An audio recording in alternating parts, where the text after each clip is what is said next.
And we are live. This is gonna be fun. Hello everyone and welcome to another episode of Your Story Today.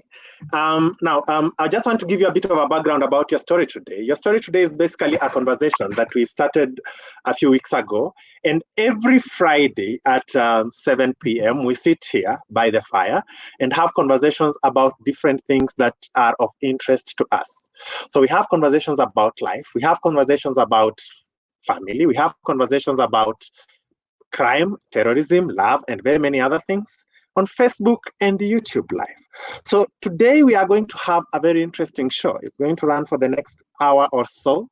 And I'm having very interesting guests for you today. One guest from Kenya and one guest, a Kenyan who lives in the United Kingdom. So I hope you enjoy the ride. I hope you have fun, as I will have a lot of fun today. And I hope you really learn a lot from today's session. If you need to interact with me, I'm just setting up my comments right now so that you can be able to interact with me as much as possible. Good, there we go. My comments are ready. So if you need to ask a question, just check the comment box and say something. Say hi to me, say hi to my guests, and all of them will be enjoying. So I'll be introducing my guests in a minute so that all of you can get to know them. Now, our topic of the day today is social justice. Now, all of us are Kenyans. No, not all of us. Some people are watching us from the United States. Some people are watching us from Europe. Some people are watching us from the rest of Africa.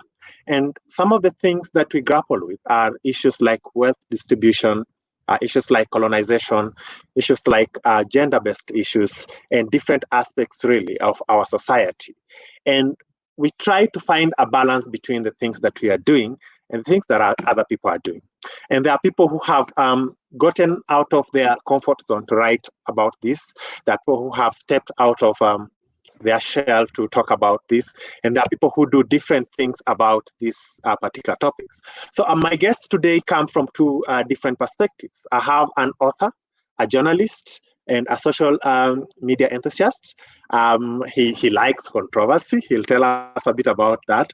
He doesn't fight people, but he likes to start conversations that get a bit interesting in very many different ways. His name is Tom Mwiraria. So he will be telling us a bit more about his work.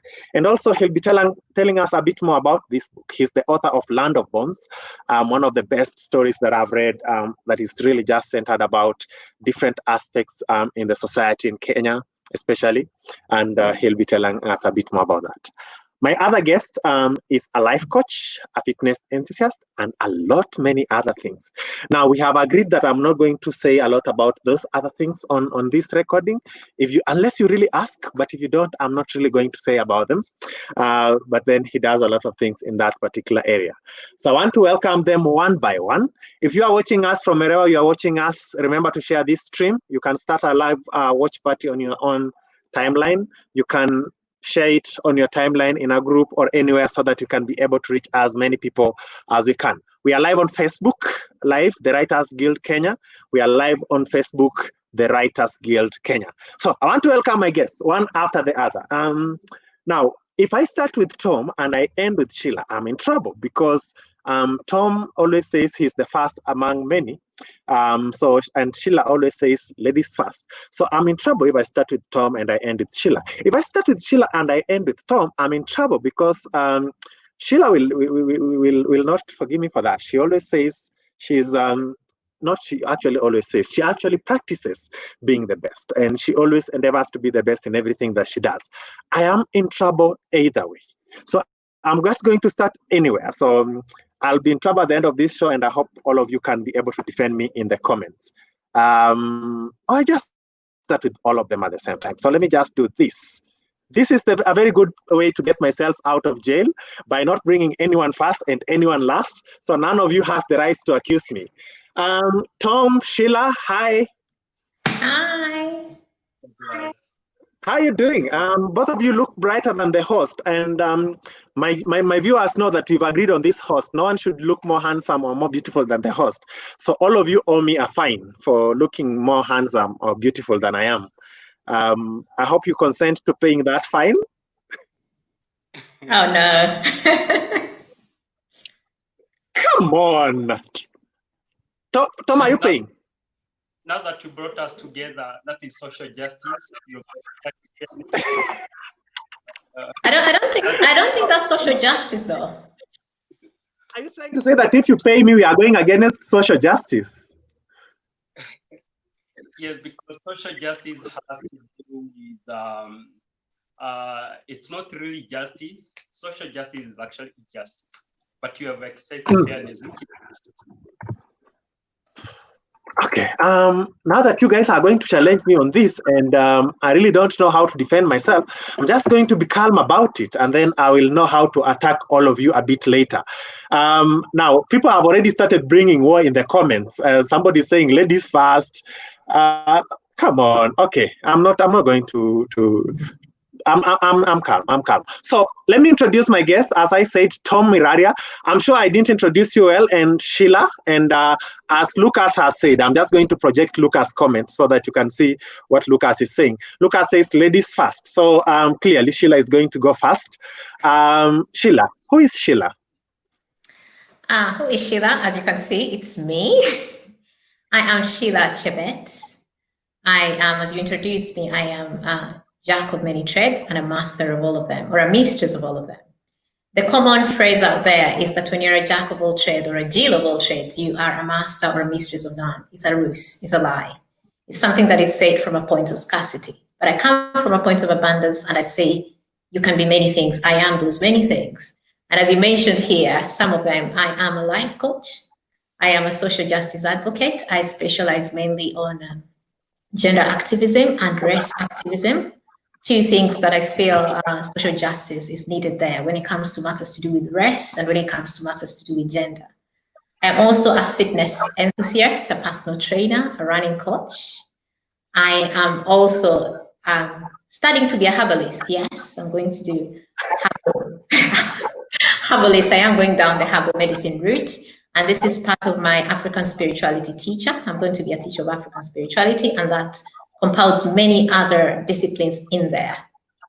And I'm someone that's here to live my life to the full, to enjoy, to meet with people like you, to talk with others, to just enjoy my time on earth and leave an impact. Thank you. Interesting. Where I come from, a herbalist is called Daktari wa miti dawa. I'm not so sure even if that is very much okay, but somebody will tell me in the comments, what do we call them actually? Daktari wa miti shamba, something of that sort. But we will come back to that a bit later, and I'm sure I've really misrepresented what that represents. But I like doing that because I like fighting. So we will be fighting that for a bit later. Tom, how are you? Hi, Douglas. Good evening. Good evening. Who is Tom? I'm sure I didn't even say enough about yourself. Well, Tom is Bante Garden, and Bante Garden is a rebel. I'm an artistic rebel, so I tend to look at the peripherals. I don't like centrally placed items. I like looking the other side. I like looking at marginalized issues that are not getting enough attention, underrepresented issues, or the idiosyncrasies and peripherals of life, effects of life. So that actually defines me. And I'm a journalist. I like to myself a multi-dimensional storyteller, and that includes storytelling videos, using narrative, that is literally storytelling. So I underrepresented people, vulnerable groups, issues of social justice, and recently discovered that I can write my student manuscript. Perfect. So Tom is a writer. Tom is a writing rebel.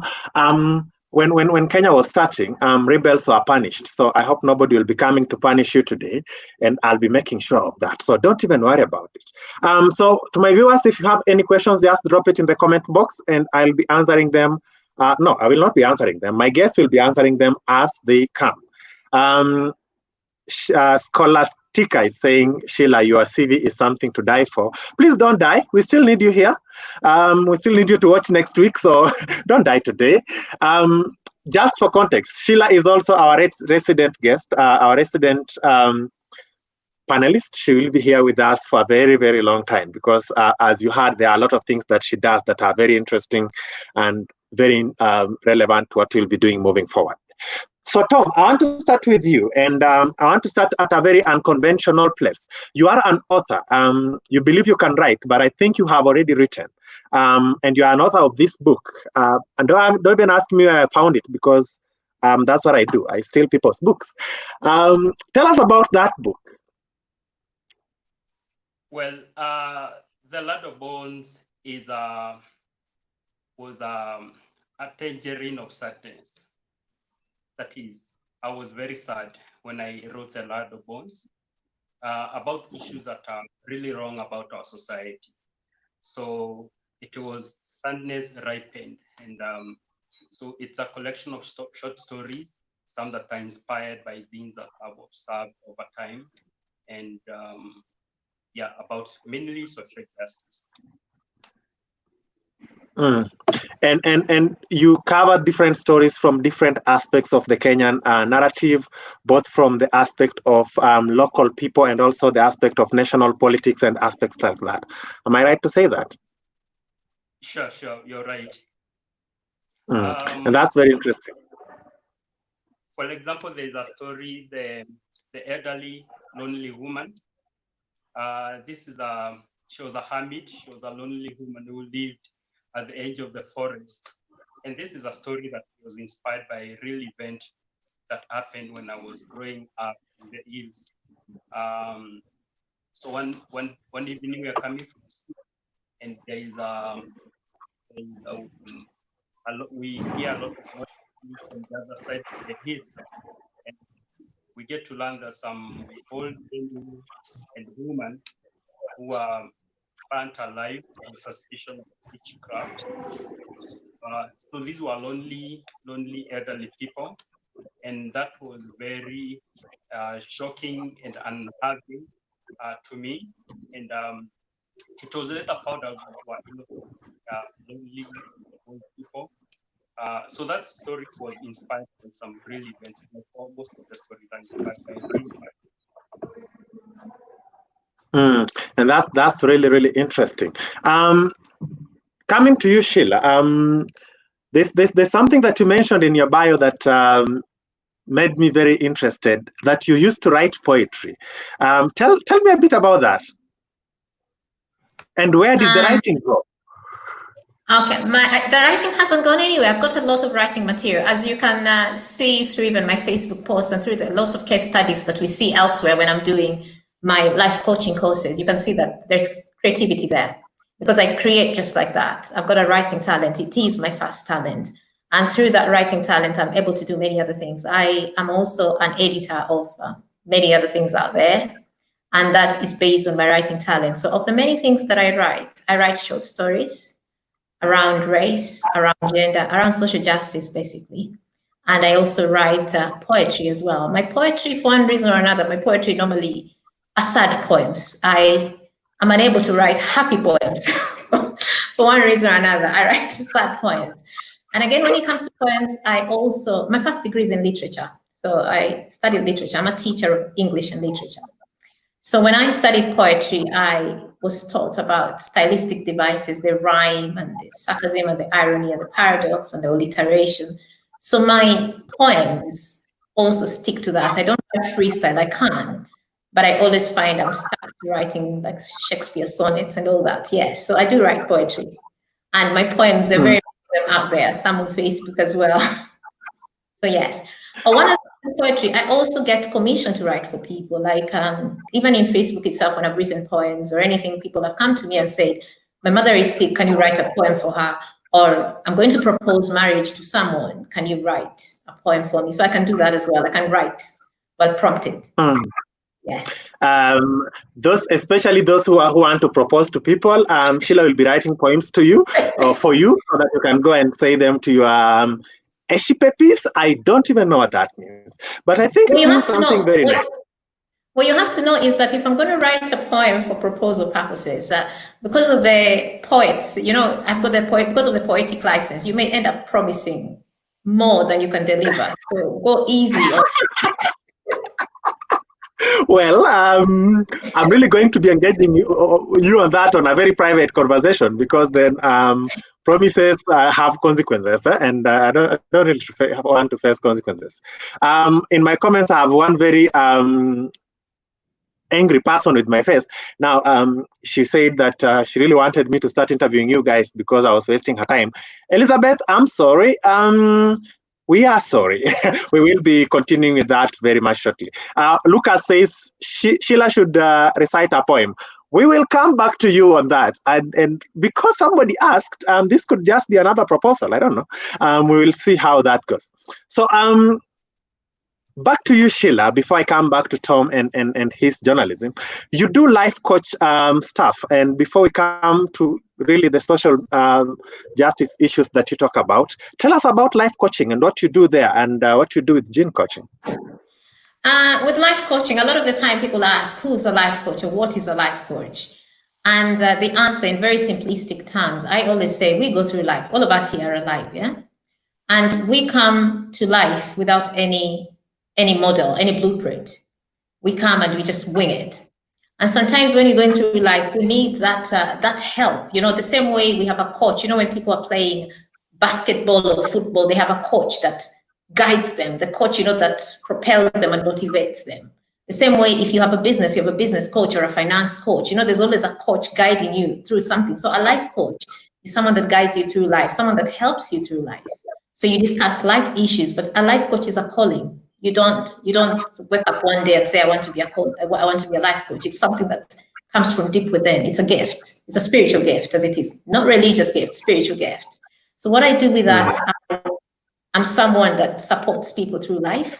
Sometimes people need that support for one reason or another. And many a times when I say people need support, people think, oh, they could be going through a tough time. No, sometimes even going through great times, you need that support, someone to urge you on, someone to say, you know what, you're succeeding. Because fear of success is real. So a life coach is someone that just walks with you through life. It's someone that you don't go alone, you're with someone, and that person is able to give guidance. That person is able to offer support, to hold your hand, just to be there, to giving that activity. Yes. Very, very interesting. So from a writing perspective, I'm dealing with two people who write sad stuff. Tom has written very sad stories. Sheila writes sad poems, and she also writes love stories. But we are not going to dwell much into that today. We are really going to dwell into social justice issues. Now, Tom, you are in the space of journalism, and the direction of journalism that you've taken is the direction of social justice. I believe in the aspect of social justice, you are trying to advocate for equality, for fairness, and for justice. Tell us a bit about that, and what have you been doing in that space, and what do you think has not been done? So some years back, I got a job with microfinance, and as a credit officer. And I was stationed in Lower Eastern, a place called Wote. And microfinance used to serve women. So one day we are tasked to go and collect the debt from those who have failed to pay the debt. And we arrived and this poor elderly woman, and there were so many kids around, and she lived in a small structure that was almost crumbling, and there was a water tank and some skinny goats that were grazing. And so my son asked me to confiscate whatever I can to cover the loan, the arrears. So I refused. in India to talk about office, and that happened.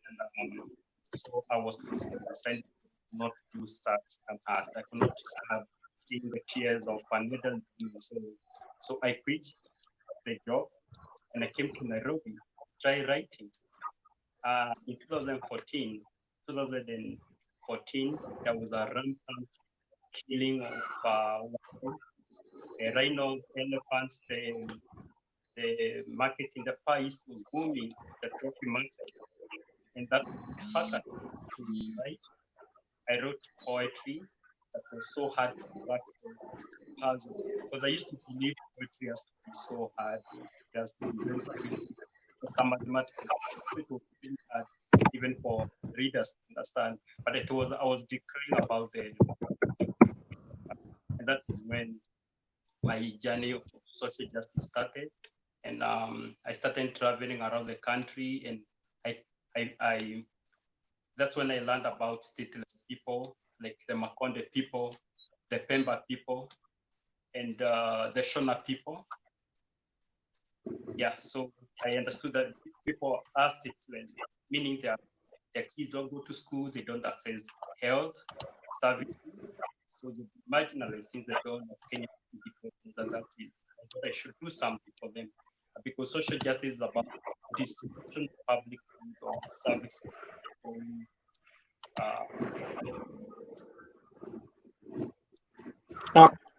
Okay, that's a bit of a convoluted story, because you first of all experienced injustice firsthand, then you decided to seek justice. And Sheila, you have really, you are well traveled, and I'm not going to expose your travel story unless you really love to. What do you see about the concept of social justice, equality, and aspects like that from a global perspective?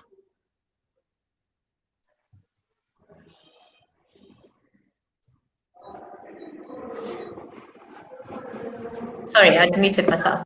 When I travel, I mute so that, I focus on what's happening. When I travel, one thing that's becoming inherently clear to me is the discrepancy or the divide between the people that have and the people that haven't.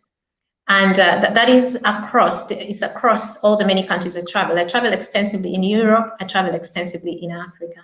And I see that in every country I go to, there is the ruling class. And this ruling class deny wealth, opportunities, privileges to the rude. And I also, one thing that has come to my realization, the communities that are very religious, when you travel, you come to know communities that are very religious, because you see them, like some places I travel, during lunchtime, it comes to a standstill and everyone goes to church. You hear the church bells ringing everywhere.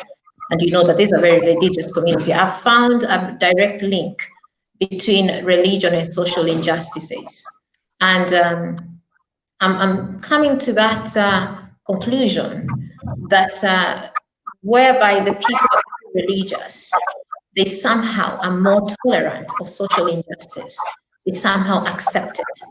And they somehow defer that experience to something else. They kind of are very, very acceptable. But I will say social justice or social injustices are everywhere. They may differ, because now in Europe, people say, oh, there's fairness in Europe, or there is or Europe is developed, there is justice and there is all that kind of thing. I would say no. Social injustices are still there, though they are there in a different level. We shouldn't even compare, because it's different environments, but the social injustices are there. There are marginalized people there. And as I'm saying, there are narratives, or there are things in place that make a place more susceptible to social injustices than others. And basically there are things within the environment, and I'm going to come back to you and ask you what level you think the people who these injustices perpetrated against contribute to their own injustices. But before I come to that, Tom, some of our guests are saying that your microphone has an issue, so I'm just going to give you some time in the background to check it, and I'll bring you back in a minute. Now, back to you, Sheila. To what level do you think the people against whom this injustice is perpetrated are really contributors to their own injustice? So do you want me to answer you in the logical way, or do you want me to answer you in the spiritual way? Which one do you want? I want you to answer me in the philosophical way, then the logical way. Okay. The philosophical way is also the spiritual way. And I would say there are natural laws governing the universe. We have what you call the natural laws. A lot of us have got lost in the man-made laws, the laws of the country, the constitution and all that. Those are man-made laws or legal policies or frameworks. Some of them may be aligned to natural laws, but they're not the natural laws. Now, if we go to natural laws, the natural laws say that there is a law of free will, and it says that nothing can be asserted upon you. You have to give your consent. The same natural law, there's several of them, and they all work in harmony. They don't work in conflict. So there's another one that says the law of attraction. It says what you put out there in the universe is what you attract. And that works with the law of cause and effect, and it works with the law of rhythm. So I will explain to you what I mean with all this. So it means that for the people that have social injustices meted against them, there is to a certain degree a level of consent from them. But this consent is not at the physical level, it's at the energetic level. And the consent is whereby they have bought into the negative vibration of these social injustices. And now what they're doing, they're creating their own negative world, whereby there is apathy, there is pessimism, there is negativity, there is hopelessness, there's powerlessness. So instead of even saying, let's group ourselves together and fight this, or let's group ourselves together and question this, because in all countries nowadays, there's what you call the law, the man-made laws. There are court systems, there are constitutions, rights, people, as in there are avenues in which you can challenge social injustices. But you find that the people that this is meted against them, they have got into this state whereby they're creating a negative world, whereby their world which they're creating at the energetic level, energetic is the thought, is all negative. So even when you say, come, let's go together, let's, come up together and go and challenge this decision. Or come, let us go together, and each of us removes a shilling, and we get a lawyer somewhere.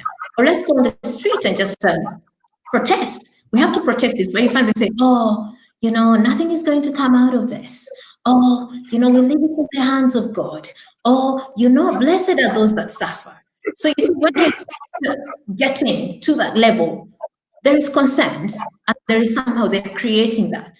And especially now when they get their own people that are trying to rise up and they pull those people down. Because it does happen. So you find there is not one person who's positive and who wants, to organize people and say, we don't have to live like this. This is unfair. And then someone else comes and says, no, don't do that. These are not things for us, sit back, and they start pulling that person down. And I say this when I think of Didier Drogba. As of yesterday, he applied to be something to do with in where he comes from. They wanted someone to be in charge of the football club. Where he comes from Ivory Coast. Anyway, he has done a lot for the people there.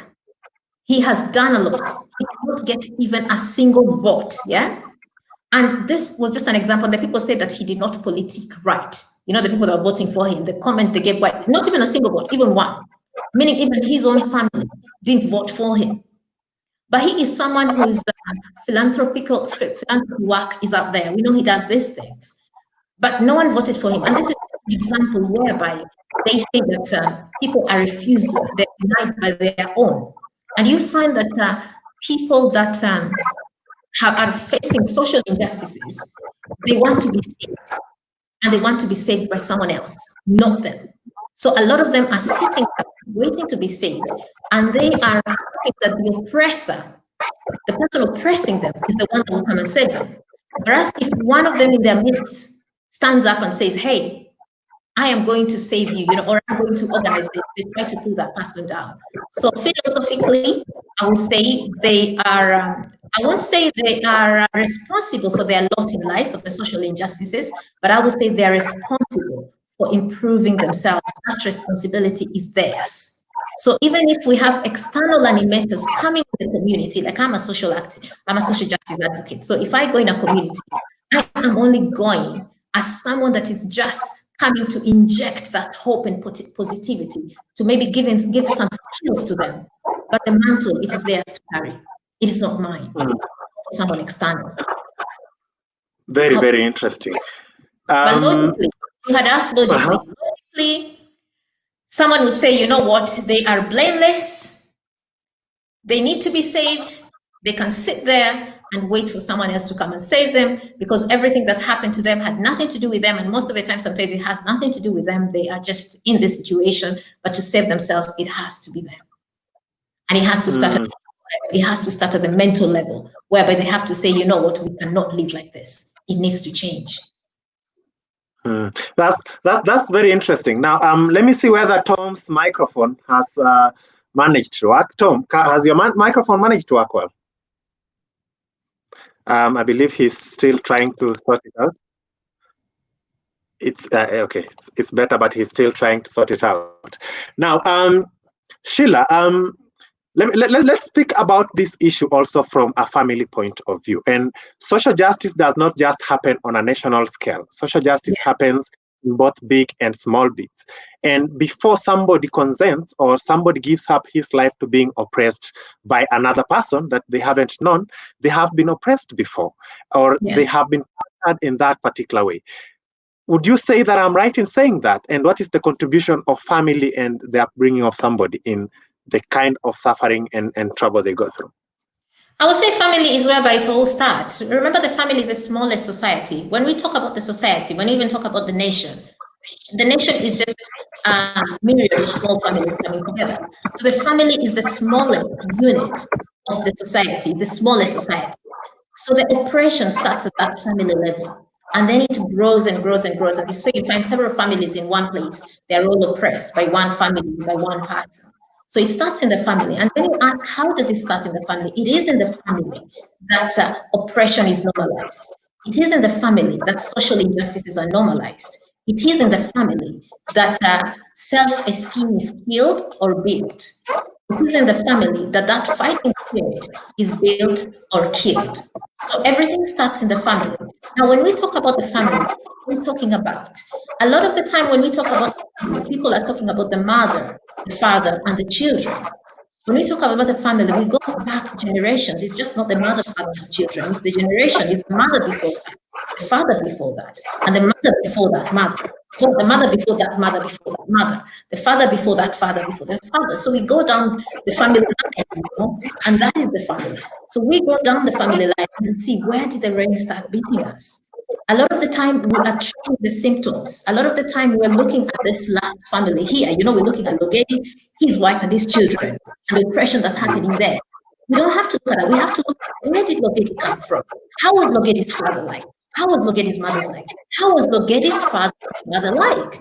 How was Logedi's mother's father like? So we need to go all the way back. And sometimes this calls for us to stop making families until we have sorted these out. Because right now, what it continues, we're coming from oppressed family, and then we're getting in touch with another a person from oppressed family. We come together, one oppressed man, one oppressed woman. We have children. We're just going to have children going into this oppression. So for us, very tough discussions, and these tough discussions don't have to be just about us. They're tough discussions that have to go way back to establish where the rain starts hitting us. Because the thing that pains me, Logedi, is that some of us are oppressed, and we are oppressed. We actually think we are okay. And the reason why we think we're okay is because our father before that was oppressed, and then his father was oppressed, and another father was oppressed. So that is our norm.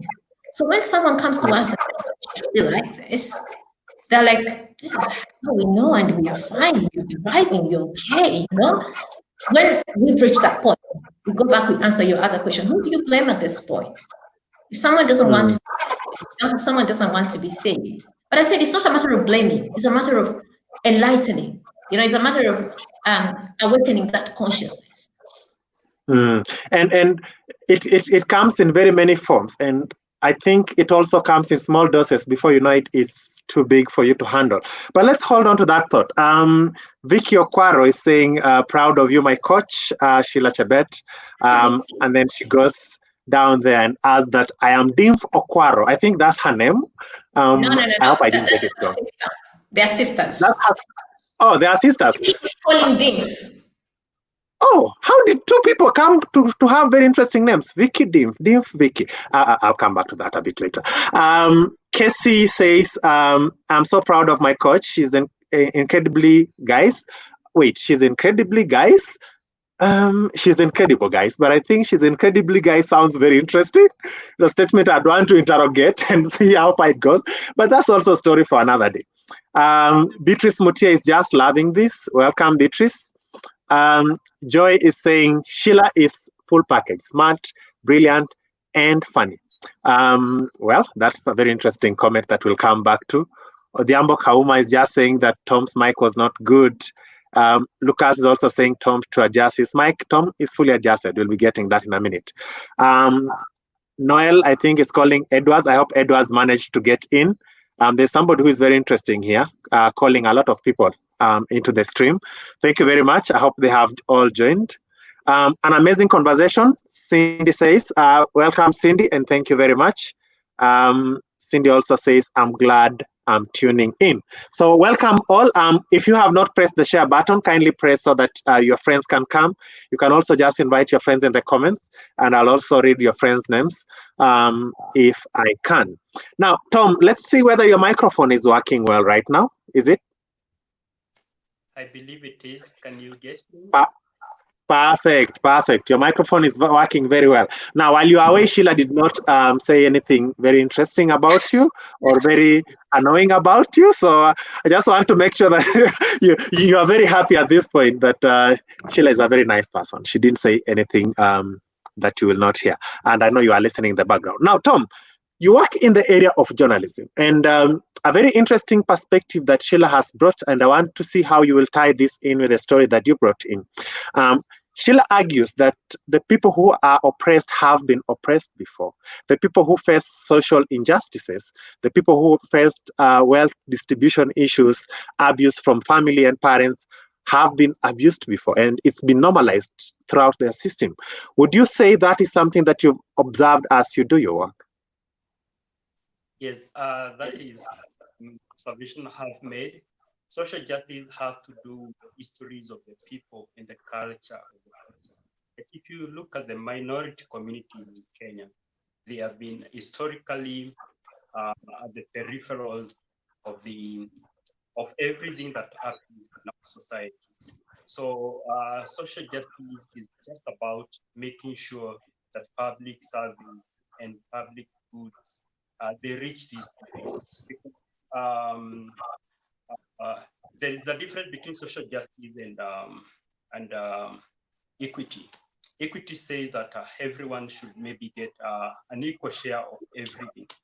But then when the rich or the privileged people get equal share, the same share with the people who have been historically at the margins is still a social justice. So social justice is very intentional to make sure there is the resources reach the people disadvantaged. You can think of social justice in a setup of a nanny. Okay? There are 5 kids. Maybe one kid has some disability, and the others are just okay. They are okay. One kid is differently, or one kid has some limitations. So it means when the nanny is taking care of all these kids, some special attention needs to be given to a certain kid who, because if you put them at the same level, in the name of equity, it means that one of them is going to be disadvantaged. Social justice has nothing to do with the balance. Social justice has nothing to do with the balance, but addressing the needs of specific needs of unique needs of people according to where they live, the culture, and all that. And so social justice is more or less a discussion between equality and equity. Now, Is there a difference between equality and equity, Shila? And is there a link between equality and justice?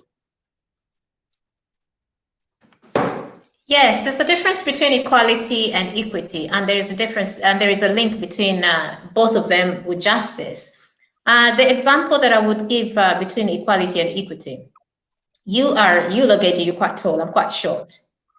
So if say if they put something at the top of the shelf and they say we give you 5 minutes to gather as many things as you want, they put money at the top shelf somewhere. They say we give you money to gather as we give you 1 minute. We are going to give you equally 1 minute to gather as many notes as you can from the top shelf. They would argue from a point of equality and say they have given us, the same minute, same amount, same access to the shop. But I am 5'1", you're 6 something. So obviously you would just use your stretch. So you'll gather as many as you'll be gathering and be struggling down here. That is equality. Now equity will say, you know what? We can't give them the same amount of time. Logedi is so tall, Sheila is so short. So either we put the shelf down at Sheila's eye level, or we give Sheila more time to get the money, or we bring us two so that they're equal. Now that is equity. When we talk about social justice, and especially when we bring issues to do with, I will borrow on gender, and I will borrow on race. I'll give 2 examples.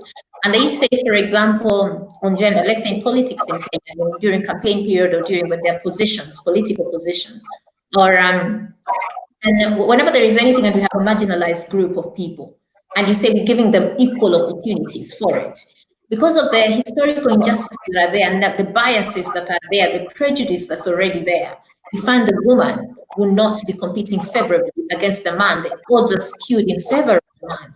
But they will say, we've given you equal opportunities. The equal opportunities in this case is not balanced because we are starting on a ground that's already uneven.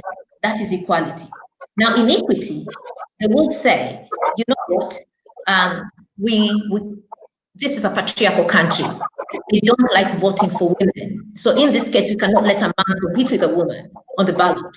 The man will obviously take it. People are used to seeing men as leaders, or people believe men are leaders because of the misogyny in the country. So in this case, they will say this position, we want only women to compete against women. Now, yeah? So equality can actually contribute to social injustice because you put equality on the assumption that the ground is even. It isn't. It's the same thing when it comes to matters to do with race. Recently, in the current papers, they say that startups, that the most good performing startups in Kenya, the ones that get funding, are the ones run by white people. So that in Kenya, so itself shows an imbalance somewhere. But they would argue and say we all apply for the same funding, we all, work in the same community. But obviously things are skewed in favor of the white person. So you see, that is whereby we have to, as Mwiraria say, there is no balance when we're looking at things to do with social justice. We go for equity as opposed to equality. And this brings about the issues of justice. The problem with the whole of this setup, the problem even with the conversations of social justice, is that we are looking to negotiate with the oppressors or the perpetrators or the ones that are causing social injustices. We are looking to negotiate with them. You're negotiating with the power holders and saying, oh, it's like the fish trying to negotiate with the cat, or the chickens trying to negotiate with the hyena. It's we need lots of conversation on this. I'm just listening to the examples that you are giving, and the chicken negotiating with the hyena. How do you do that? But anyway, I'll come back to your point about how we try to negotiate with the oppressors, because I want to pick you up on a different point on that. We have about 35 people watching us live on Facebook and about 10 people watching us live on YouTube. And we have about 15 people watching us live on different watch parties that we've started. So if you've not started your own watch party, start it, share, like, and ask your question. We are really going to have fun with this. Now, Tom, before somebody complained that your mic was still not working, so I don't know whether it's working now. Well, can you confirm? I think it's now gone mute. You've muted yourself in the process of trying to make it. So kindly just get it and unmute yourself. Vera Omocha is saying, this is a beautiful discussion. I'm learning a lot. I'm also learning a lot. I'm traveling the world while sitting in my house. So this is very interesting.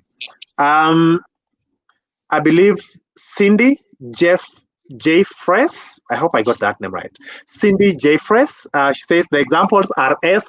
I cannot disagree with you, Cindy. I don't know how to disagree with you. That's just very true. Dave is calling in 2 more people. And Joy is saying the mic for Tom is still not working. Dimf is very active here. Here, good people love the conversation. Welcome, Dimf. Now, as Tom, can you hear me now? Still not. I think your earphones have messed it further. So just throw them away. We'll work with the sound as it was. Tom, your microphone is muted. Okay, now you can talk. Tom? Yes. Yes, now I can hear you clearly. Yeah. I think your microphone has decided to collude with the oppressors to oppress you. We are going to find out who is controlling this microphone. It has to be somebody who is really intending to colonize your mind, you know. Now, Tom, I have a very interesting question for you. Sheila is bringing in very interesting dimensions of social injustice and how it's happening.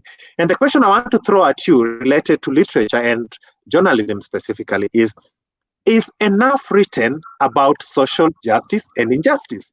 And if it is written, why is this information not getting out well enough for people to take action? It's because what has been written is not evidence-based. I think when we talk of, when we write for change, that is writing for social change, we need to do evidence-based writing. Evidence-based writing is where you document real stories and compelling stories of not only how things are wrong, but also providing solutions to some of the problems. So, in a place where you just don't need to write about the problems. You already know that there are people in different communities and different levels of perennially over perennial. So what we need is also provide solutions to these document solutions and propose solutions, and that is evidence-based making. So we have to use data. When we're gathering this, we have to write to gather enough data about the people so that we can really showcase that indeed certain kind of people have been marginalized at periphery there.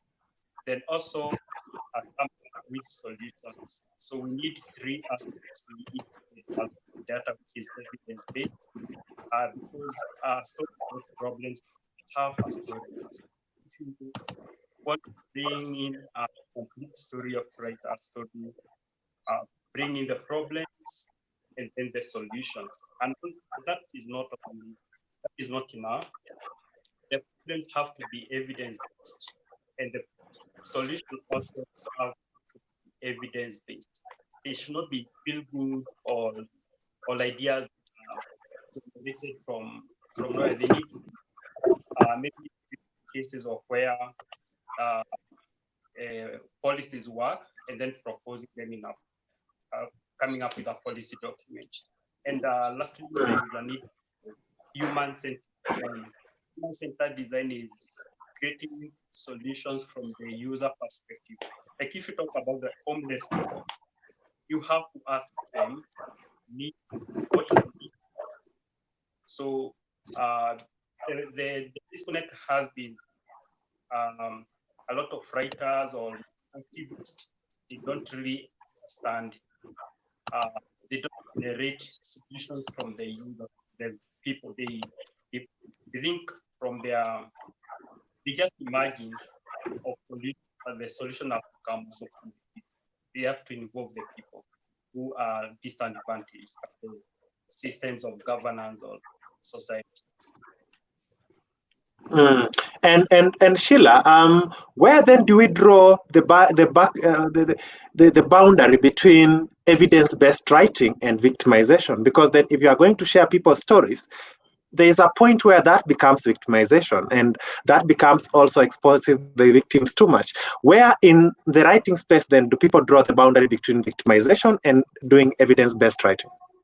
Okay, maybe we can start from the point whereby I question the whole premise of evidence-based writing. I question it on the grounds that a lot of these things, some of them are Western concepts that do not fit the African landscape. The West is very much heavy on proof. The West believes that if we don't supply the evidence, then it didn't happen, because the West is a master of deception. They lie a lot. So you find that for them, proof is what makes it the truth. That proof of evidence, without giving the evidence, is not the truth. But then evidence can be corrupted. And this is whereby the media comes in. Who is running the media and to what agenda? Because the media is not run to bring justice. The media is run to manage the status quo. The media often is run by the people that are meting out these social injustices against the people. So if you are relying on this same media to come and highlight these problems, the chicken are negotiating with the hyena. Yeah? So in this case, I would caution the chicken against following what the hyena proposes to get their liberation. Because if the chicken is being eaten by hyenas all along, don't think that trying to come and negotiate with the hyena would yield different results. So in this case, when you ask at what point evidence-based writing becomes stops being victimization, at what time, where does it stop and it doesn't become victimization, I question the whole premise. The whole premise can't tell you whether it was always going to be victimization or it was going to empower. Because before anything is done, it starts at the thought level. What was the governing thought? What was the motivation behind this? When these people went to gather these stories, what were they intending to achieve? Were they intending to sell news, make themselves prosper off the back of these people's stories? Some people like to hear these stories and laugh and feel better about themselves. Or are they going to bring the real change? And this also answers that question whereby you see people go to help people and they indignify them in the process by taking these photos of indignities. In this current era of the coronavirus, here in the UK, we've had so many people that have died. Not one single photo have you seen of people dying in the hospital. Not one from the media. Not one photo have you seen people just these photos of indignities that when it happens in Africa, when we're talking about things happening in Africa, they put them up there. And we follow that narrative. Our own journalists are following that Western narrative because we are following a model that's not ours. So what I will say, we need to look at things the African way. And in the African way, are we always going for evidence-based things? Or in the African way, we look at things holistically and we know this happened because we've got that truth within us and we know it. And when we know in Africa, this, we know it's there. Do we always broadcast everything to the world stage? Or do some things we do them with dignity, preserving the dignity of the people? Do we help people and have to broadcast that, hey, I'm the one that's doing this help, Or do we do it, secretly or not secretly, privately, with confidentiality and giving these people their dignity? And when we come, are we coming in like knights in shining armor, swooning in and coming in with our decision that we made in a boardroom somewhere? Or are we letting the people spearhead this process because it's them who are having this problem? So these are some of the questions we need to ask way, way before talking about evidence-based and victimization. Because sometimes from that boardroom, we have started victimizing them. We are talking in terms of let's go and help these poor people, and we are using our own standards. So the victimization already started a very long time ago, and it is buying into that colonial narrative whereby we've got the West coming to save the African. And I'm not talking about the West sitting in the West. In our own African countries, we've got the so-called saviors, some of them journalists, go in these communities like the West. I hope you understand what I'm saying. So they're in there, but they're not going in there like Africa, they're going the West. So they are actually the hyenas that have gone to save the chicken. I am liking this narrative of the hyena and the chicken. The deeper it goes, it's just becoming more fun. But on a serious note, though, there's a comment that I want to bring Tom back in, because I think Tom really wants to respond to something that Shila has said. Tom, as you respond to that, there's a comment from Kenneth Kaunda Oko, which I believe is a very interesting comment, and it says that they stir the waters and give the solution. How will that work? The Stockholm Syndrome is real.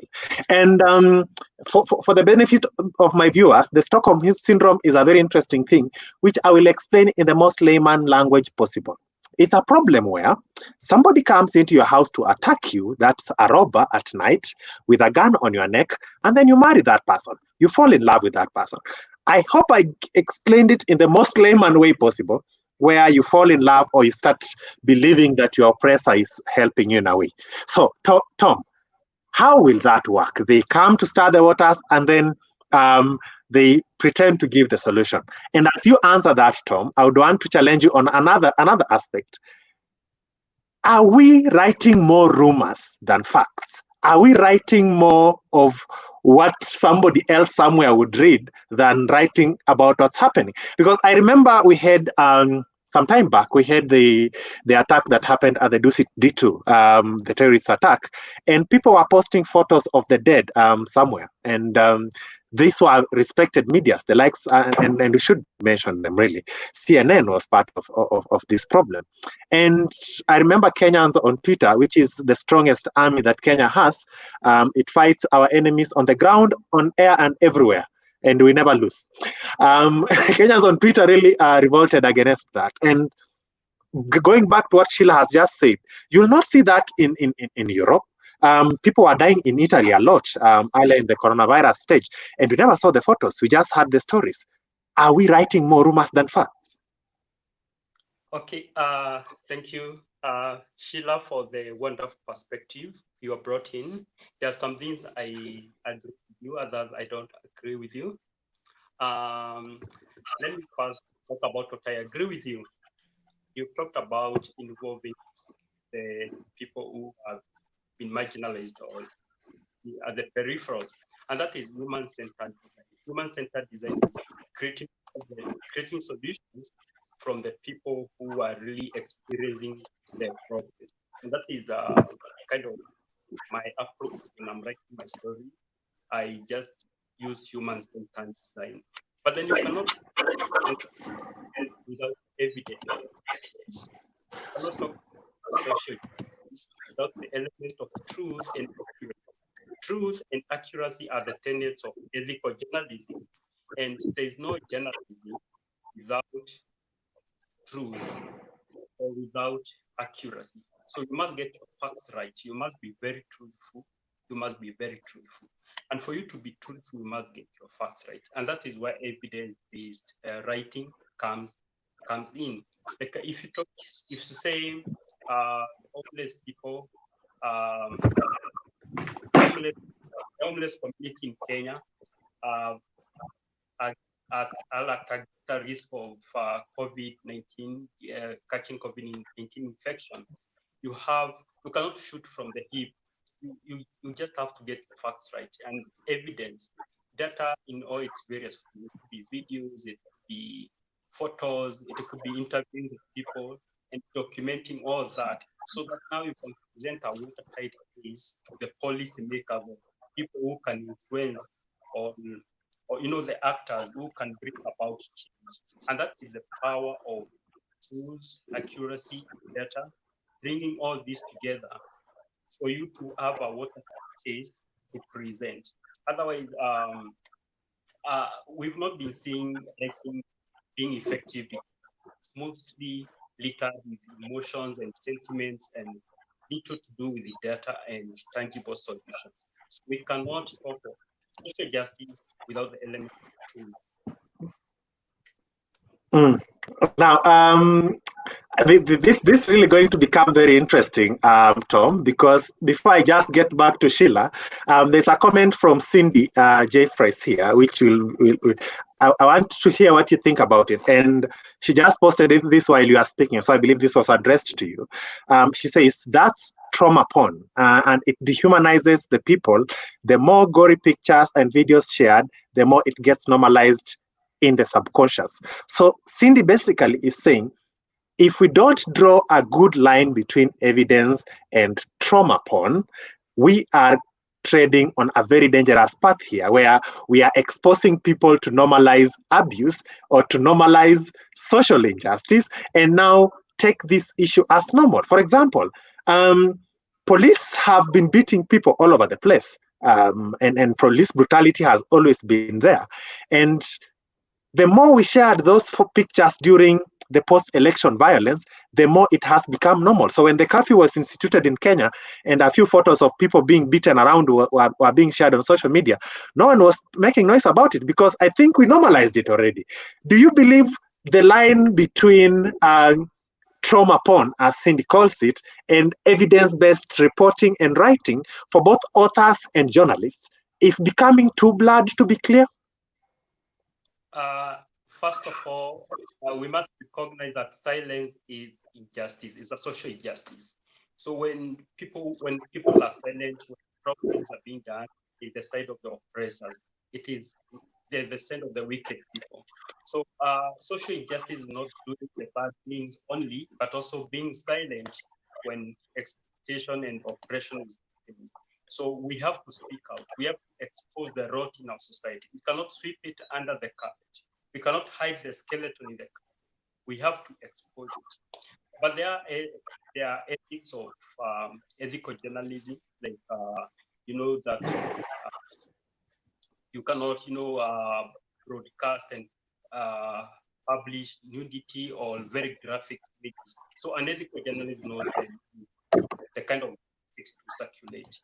But then we have to expose if during the curfew hours the police are meeting on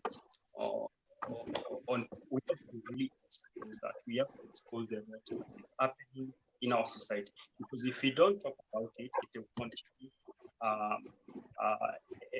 And that is really costly. Silence is costly, and it is justice.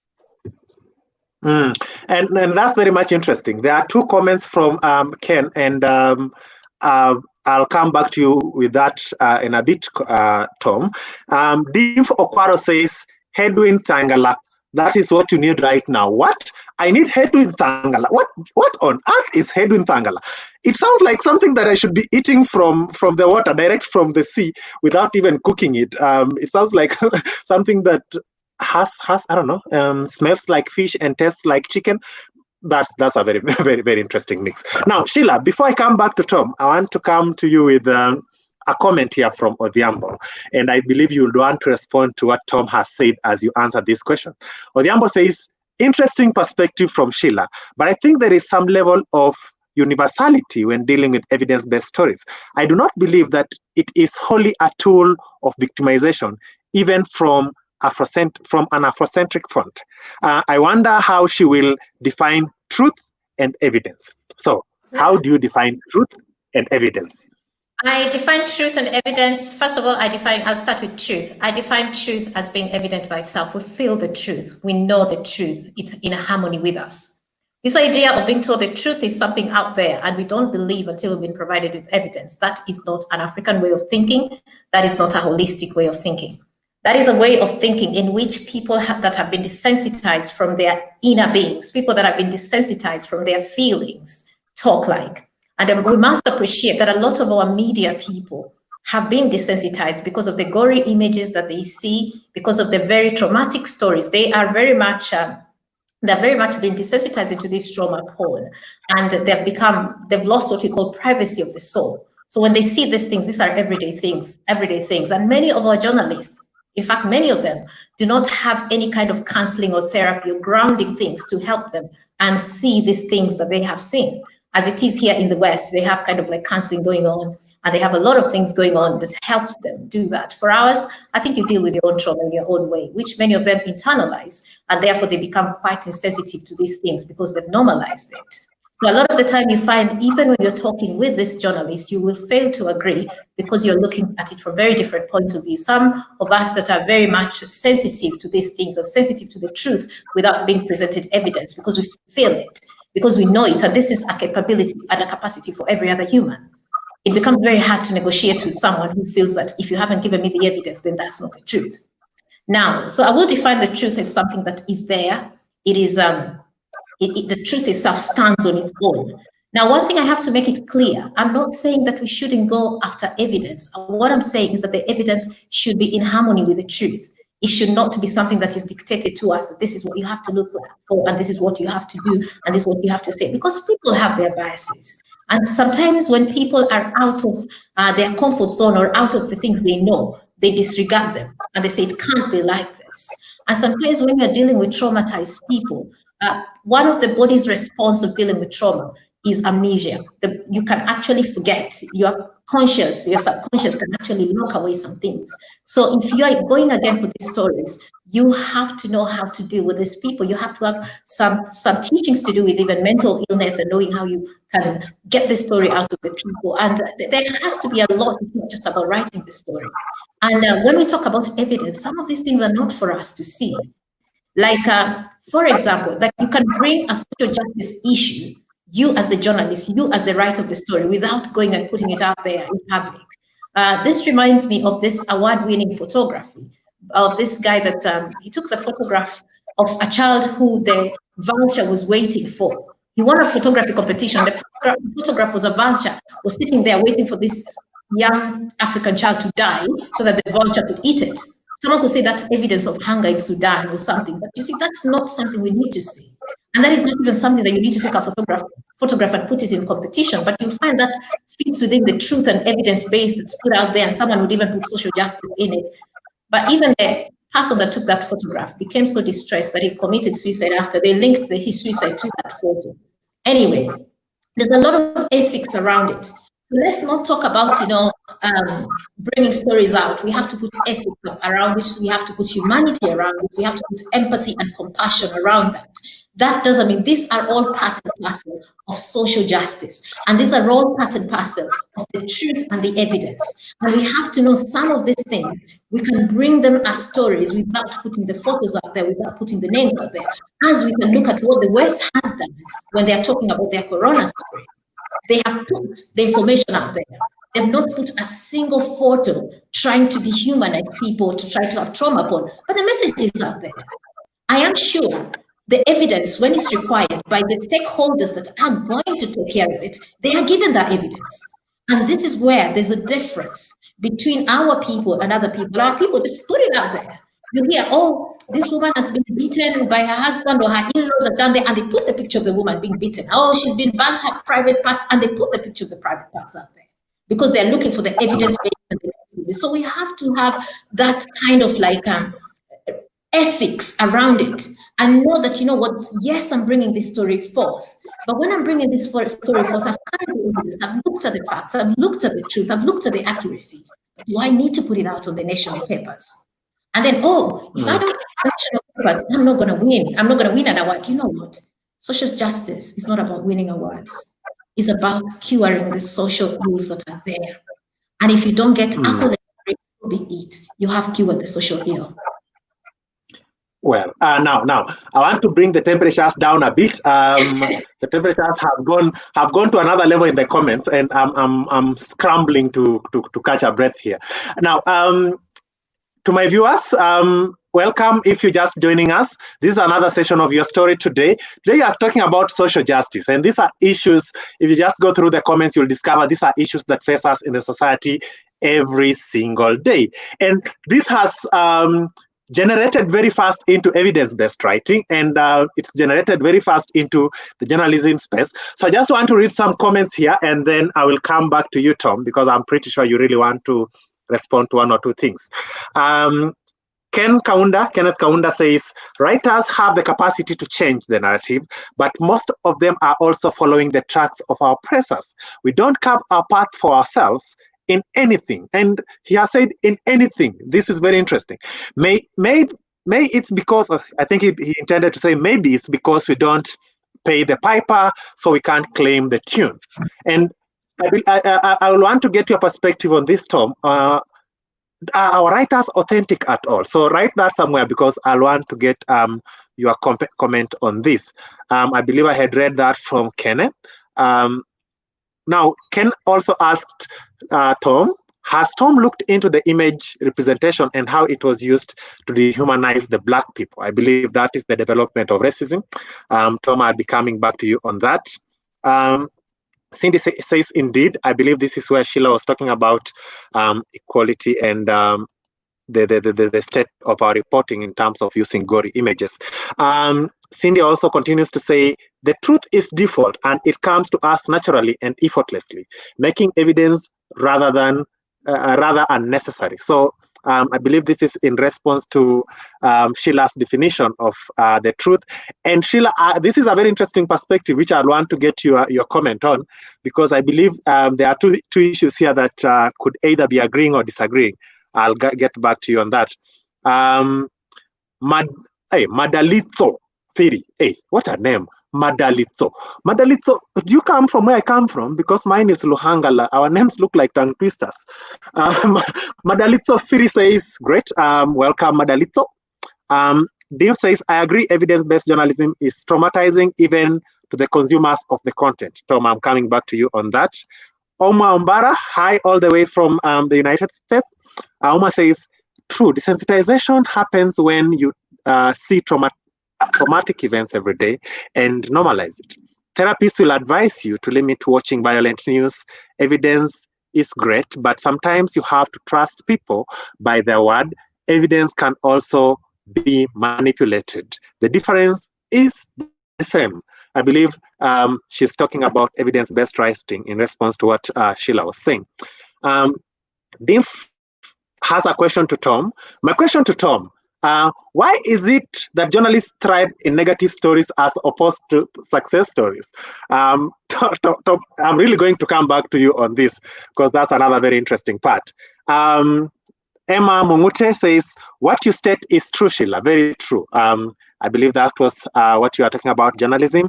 And she continues to say, journalists are geared to tell stories that appeal to people's emotions. That's what makes them money, whether the emotions are good or bad. And she continues on the third comment in a row. I think she should get an award for writing 3 in a row without interruption. The worst thing is this has far-reaching consequences to them and those who their stories reach to. I believe that's what she intended to say there. And then Jeffries just laughs. What was Jeffries laughing at? I think she was laughing at our names being tongue twister. Don't worry about it. My name is Douglas Logedi Luhangala from Lusengeli, son of Musengeli. You can't even say all those names in one sentence. Don't even try. You'll swallow your own tongue. Now, I hope the temperatures have come back down a bit. Tom, there's a lot of heat you are receiving here, and because we are here, I want to afford you the privilege to defend yourself.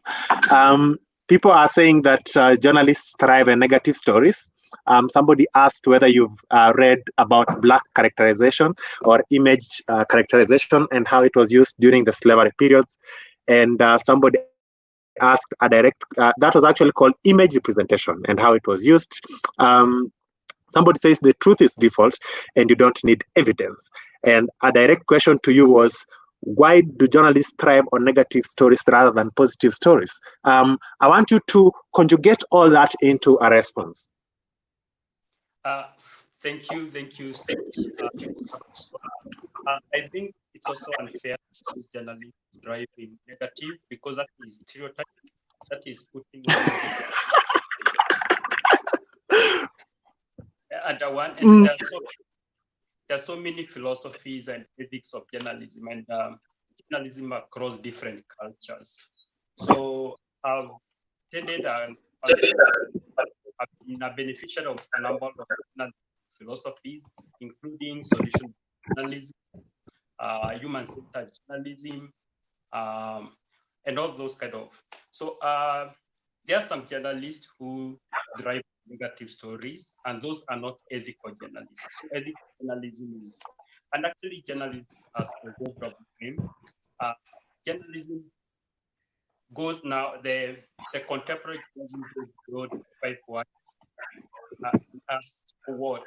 So you find lately journalists are actually coming up with solutions and even asking so what for the stories. But of course, there are tabloids and there are bloggers, negative stories, but ethical journalists and journalists worthy their salt to raise their bar high. They are very keen to really document proper stories, get by ethical things, that is impartiality, independent, accuracy, truth, and humanity, and even going beyond those ethics of journalism and actually coming up with solutions, analyzing case studies and even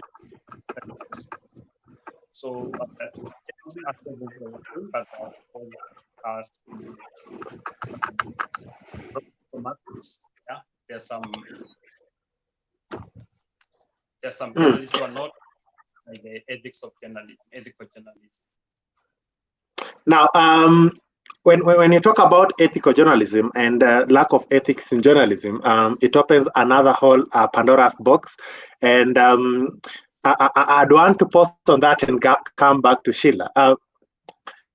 Now, Shila, I want to ask you a question that is neither here nor there. If we are looking at this from a point of what has been done and what mistakes have been made, then we can talk here all day. But I'd want to understand from your point of view, what do you think then the writers are missing in terms of how writers are putting our stories there, both from a journalist point of view, from a literary point of view, the authors of books and all that, and also bloggers and people who put on these stories that go on to pump the news out there. What is missing, and how can we now connect between the justice that we are trying to seek and the justice that we are subconsciously perpetrating by painting an image that continuously shows us in a position of disadvantage? What the writers are missing, they're missing something called centering themselves. The writers are missing being in harmony with themselves. They're missing knowing who they are, knowing what traumas in them remain unhealed, what traumas in them have they carried from the time they were born, what traumas in them that need healing, what traumas in them makes them unbalanced. So the writers need to center themselves first. And this is just not only for the writers, this is for all of us that are out there going to do something. Even for me, with all my pursuits and everyone else, before you go out there and start dealing with other people, you need to center yourself. You need to know you're well within yourself, you're well emotionally, you're well physically, you're well spiritually, you're well mentally. And once you've centered yourself to that wellness, then you are starting from a point of balance. Then when you go out there, you're actually going out there, spreading that balance, spreading that positivity, spreading that harmony. So if you ask me what the writers are missing, they're missing centering themselves. They need to center themselves first and foremost. And this is a problem that we African people have. We have been disconnected for a very long time. We haven't centered ourselves. So we're moving out there, just spreading trauma of trauma, pain of pain, just going about. We're like rootless. Now, in this case, how do you know you've centered yourself? By feeling that you're in harmony. Many of us don't feel we're in harmony. And when we take these pursuits, like when we go to write out there, we journalists, we writers, when we're going to write out there, we are going to feel a gap. There is something we want to do, and there are motivations we want to do, because that gap we are striving to fill it externally because we haven't centered ourselves. So what the writers are missing, what the journalists are missing, and what we Africans as a people are missing is centering ourselves. And that is why we need a life coach to help us center ourselves. And I've won. Have I answered you, Logedi? It looks Logedi is having a problem now. Oh, he's disappeared. Let's wait for him. So can we take over the show now that he's not there? Yeah, sure. I really agree with you that we need to, you say center ourselves, yeah. Yes. I think we need to be the change we want to see. Yes. That is done before we broadcast change and preach. Yes. How to preach change, we need to be the change. We need to live the change. We need to demonstrate the change. But also, I think the problem with writers, especially I think African writers, is their crybabies. Their crybabies, like a lot of writing I read is so emotional and sentiments and voyeur, and I mean, it is not tangible. They're not offering tangible solutions and the world needs more of solution because we know all these traumas, we know all the injustices that have been done on the African Black people, indigenous people. We know all these things that have happened historically since the we need more of we need writers who are not just creative but innovative. We at this age we don't just need to be creative, we need to be innovative, and that is the two are different. To be creative, it's just being able to write well and you're able to maybe engage your audience. But then, so what? After maybe you made them and made them cry, so what? Need to be innovative. Writers need to be innovative. They need to think to have a scientific mind. I'm so sad that most of the journals, literary journals in Africa, if you send a story about futuristic stories, about science fiction, about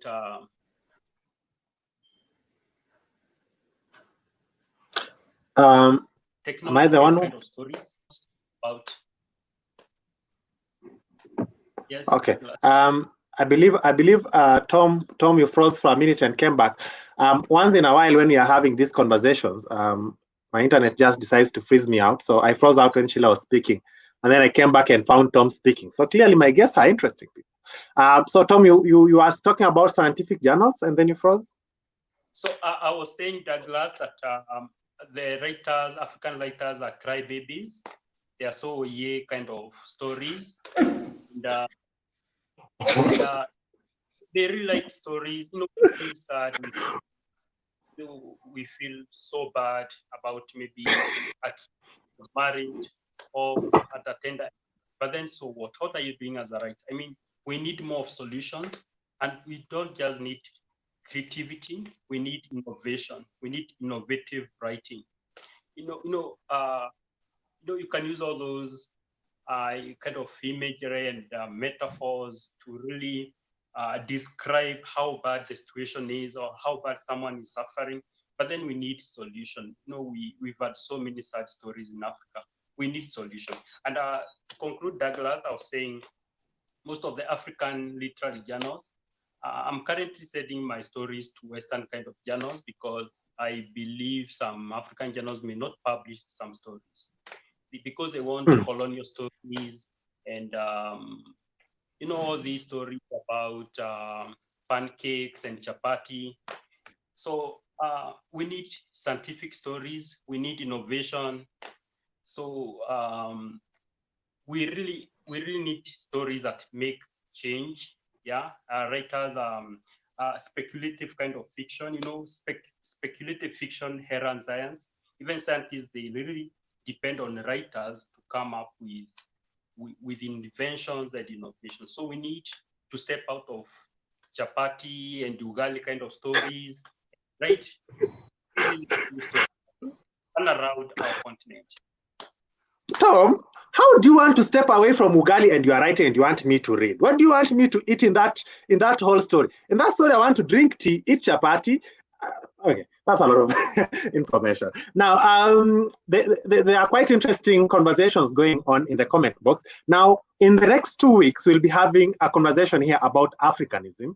And Tom, your comment about African journals, I'll bring you back on this conversation and we'll have that conversation in our chat about Africanism in about 2 weeks' time. Now, Omwa Ombara is saying, journalism is a reflection of the society. And I believe this is sent to us, Shila. We are about a few minutes away from ending. So I just want to read this and then I'll get the final thoughts from our panelists. And then we can continue this conversation online and also next week. Omar says, journalism is a reflection of the society. If you don't like the stories, you are in denial. A newspaper has 64 pages. You have a choice to go for your pick. We are a scandalous society. Now, this word scandalous society comes from somewhere. Omar, we have a conversation to do.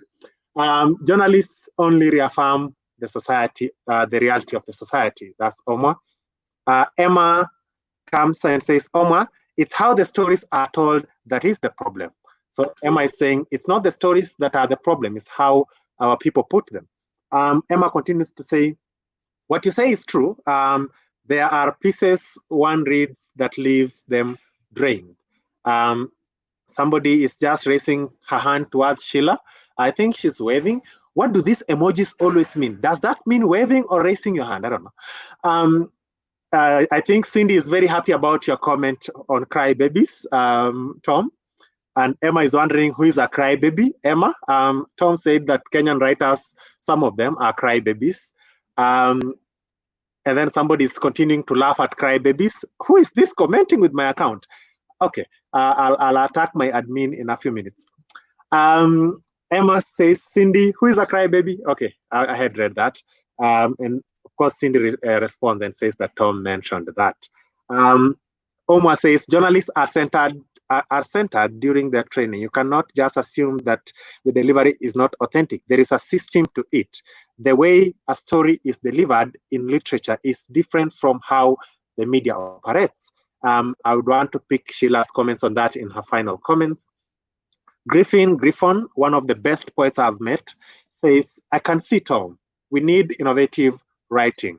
I believe that's a comment to reinforce what Tom has just said. Cindy says, by centered, we are looking at physical, mental, emotional, and physical health at the individual level first, then in relation to interactions with the community. Omar Mbara continues and says, you cannot be a crybaby when you are covering war, bomb blast, post-election violence. Some of the graphic images are what provoke action. That's from Omar. I believe both of you will give me a short response to that. Joy says, how can we center ourselves as writers? Tom, I'll be getting an answer from you. Pepper Sketches says, but I don't think we can all tell the same stories. That kills the essence of creativity. And Tom, I think we need to be original and we can't pick everything Western. That is where we have lost ourselves. Kendi Mudomi says, Asito Douglas, hey, Asito means what? Means sweetheart. Hey, Asito Kendi, ask Tom how Jack, his eldest lizard, is doing. What on earth? You have a lizard, Tom. What's going on here? I love this. I love these three minds. Good work, guys. Thank you very much, Kendi, all the way from the States. Griffon continues and says, hey, Omar Mbara, how did the word scandalous find its way here? Griffon, I'm also going to find Omar and find how the word scandalous from our interesting conversations made its way here. Pepper continues and says, read my pieces, Emma I believe you wanted to say Emma Mongute, and you will be left reflecting rather than drained. There's a WordPress link there, peppersketches.wordpress.com. Of course, we also encourage you to tell us where your content is and people can read it. So peppersketches.wordpress.com. I don't know what is reflective there or what is draining there, but I believe, Emma, you are being sent there. I'll also head there when the show is done. Marjorie Mono Simuyani. This one has a name like mine.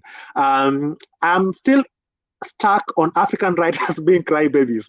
Tom, you'll have to explain this because it's becoming a problem. I admit Africa has generally cried enough. We do need solutions. Let me read one more comment before I come to Sheila to respond to what Omar has just asked. Dean says, your guests have been so insightful. Kudos, my coach Shila Chebet and my twin Tom Mwiraria. I enjoyed the show. It's not over yet, Dean. Hang on there. Relax. Sheila, there are very interesting comments that have come from Omar, and I want to highlight some of them because I believe they were addressed to issues that you are talking about. The first one is journalism is a reflection of the society. If you don't like the stories, you are in denial. A newspaper has 64 pages. You have a choice to go for your pick. We are a scandalous society. Now, don't even worry about the word scandalous. We'll come back there. Journalists only reaffirm the reality in the society. That's the first one. The second one is from Omwa. Let me find it. This is the second one. Journalists are centered during their training. You cannot just assume that the delivery is not authentic. There is a system to it. The way a story is delivered in literature is very different from how the media operates. Shila, would you believe that maybe you got the point wrong, or what can you say about what Omwa is saying? I will start with this one. In the previous conversation, the previous text, she said that I don't know whether Omwa is a man or a woman. It's a she. It's a she. Omwa is a she. It's a she. Okay, so she said that journalism is a reflection of the society. Then she goes further and now says in the other text, could you bring the other text back? The first text? This one, yeah. And now here, no, the other one. Okay, the next one? Yes. There we go. And here what she's saying is very different from how the media operates. So if she's saying journalism is a reflection of the society, literature is a reflection of the society, so is media a reflection of the society. So you cannot say that one reflects and the other doesn't. It's a contrast in itself. Anyway, to respond to her about the 64 pages she says in a newspaper, Kenya has got millions of people. Each of these people, Logedi is gone again. Let's see if he's going to come back. No. I'm just in the background. Okay. I'm just taking myself in the background to drink tea. Okay. So anyway, the Kenyan country has got millions of people. And each of these people has a story. In a day, there's so many stories that are going on. Like right now, this is a story Mwiraria, Logedi, and I are making right now, a story that will never make it to the papers. It's a positive story. It's a story of talking about social justice and healing our country. It will not make it to the 64 pages of the newspaper. So for someone to sit there and say that it mirrors reality, they have seriously become very selective, and they have selected the negative aspects of life. There are so many positive stories that are happening in the Kenyan community amongst the millions of people that live there. And those stories cannot fit within 64 pages. Why don't those stories go there? Why don't we celebrate those stories?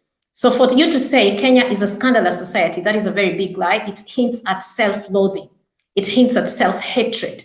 It hints at that desensitization that I've spoken about. And I don't know whether this person is a journalist or whether this person has read a lot of this negative news, that they have lacked empathy, that they are now gearing towards that negativity, because in Kenya, we have lots of positive stories. So yes, what I would advise, the advice I take on there is that people should start skipping those negative stories. If all you're reading is just negativity and there is nothing you're adding to it, there's no solution, as Mwiraria is saying, there's no solution you're giving. So you're just feeding yourself this negativity. And when you feed yourself this negativity, we are energy. That negative energy becomes your core. And in that case, when someone is speaking positivity, as I am, as Mwiraria is, you come attacking them and telling them, you know what, we are a scandalous group. We are a negative people. If you don't want to believe it, that's denial. Whereby you are defending the negativity. Stockholm syndrome, the rapist has come, has raped you, and you've got married to the rapist, and now you're defending the rapist and saying that marriages can only happen through rape, and this is how it is. Marriages can happen through love. Journalism can be stories of positivity. Journalism can provide hope and solution. And to say that journalists are centered during their training, is it training that is holistic? Or is it training that focuses on the business approach? Is it training that is holistic? Or is it training that brings ratings and brings money? Who is earning from this training? What purpose are they getting? People here in the same comment section, other people, same like Omwa, have come and have spoken about journalism and how it is skewed towards the negative. So if there is someone here who's in denial, it is definitely not me and the others, because the news on journalism, it's very negative, and we as a people should not stand there and look for problems all the time. It is good to share positive news. It is good to look for solutions. So we're not saying we're running away from the negative, but we are saying, you know what, there is a lot of negativity in the society, but there are solutions for every negative thing out there. There are solutions. And sometimes solutions come from sharing positive stories as well, because those positive stories give hope even to the people that are going through the negative situation. I want to address one person that asked, how can writers center themselves? And I would say writers are people. People center themselves in one way, and that is by going inwards and just saying what is in harmony with me. It comes down to that. And that is where we go back to the beginning, where you're asking what a life coach does. These are the things that a life coach helps you go through with. But what Omwa has raised Omwa has just shown us the problem that journalism has. And that problem is they don't like criticism, or they have people that don't like to see journalism criticized. We're not saying ban the building, we don't want journalism. No, we are saying we want positive stories as well. We are saying we want positive stories as headlines, not only features, entertainment, or whatever. We want as headlines. And even though we are scandalous, as Omwa is insisting we are, it doesn't mean that because today we are scandalous, we should always be scandalous. This idea of hanging onto negative tags and then sticking onto it and saying, this is what we are. Yes, we're scandalous. Don't tell us anything. We're scandalous and this is how we're going to stay. No, it isn't. And yes, my argument can be one-sided if it is on the side of positivity. I spread positivity. So I am very proudly positive because I believe life should be enjoyed. We should thrive. We shouldn't just hang on the periphery, begging and facing social injustice and saying, this is it. No. So as much as we are scandalous today, just to give you that benefit of doubt, it does not mean that we should be scandalous for life. It doesn't mean that forever. It's like saying, oh, social injustices exist, deal with it. No, we need to give people dignity. We need to give people hope. We need to raise people up. People need to have these opportunities in life. They need to have these privileges in life. They need to have access to wealth. They need to thrive. We are here to thrive, not to survive. So in that case, I would say as much as there is negativity now, we can spread hope. And sometimes the work of the writers, rather than being crybabies there, as Mwiraria said, we can say, you know what solutions can we bring? It is time we've cried enough, or we've cried here. But you know what? We're going to laugh tomorrow. And this is what is going to make us laugh. We are on that path to laughter. Yes. Okay. I don't know whether anyone has a cup of tea in the comments, because clearly people need tea in the comments. The comment section is burning. Now, before I come back to you, Sheila, because there are a few other questions Ms. Omwa has raised, and I would want you to respond to them. Now, I don't know what I'm going to do with this show, because I am not so sure where the end to this show is. This conversation is becoming very interesting by the minute.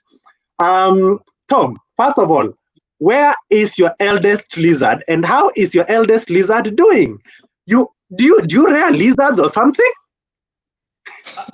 Before I talk about my lizard, my youngest and eldest lizard, I'm planning to respond to Omwa and Sheila. Okay. Yeah, go on. Yeah, what Omwa said is truth, nothing but the truth. This is a scandalous society. And what Sheila also said is truth. Being a scandalous society, we don't need to be comfortable with that. So the two speakers have really pointed at the two sides of the coin. Omwa has talked about our problems. It's what good journalism is. Focuses on the problems, but also brings about solutions. And lastly, there is a principle in journalism called humanity. Humanity in journalism is, and that trying to tie it with social justice. You focus on the victims. I mean, you focus on the when these scandals are happening in a society like ours. As a journalist or writers, we don't need to focus on the oppressors or the people who are doing all these scandalous things, but focus on the people who are being exploited and the people who are being oppressed. So social justice has to do with giving more weight to the people who are marginalized by the systems of the government.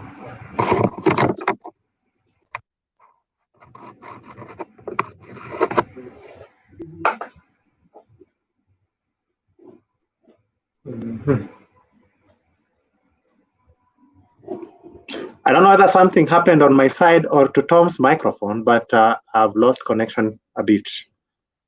Should be back in a minute. I've completely lost my speakers.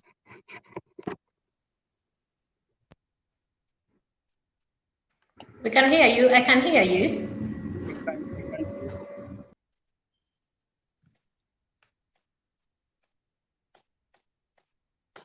Can you hear me, Sheila?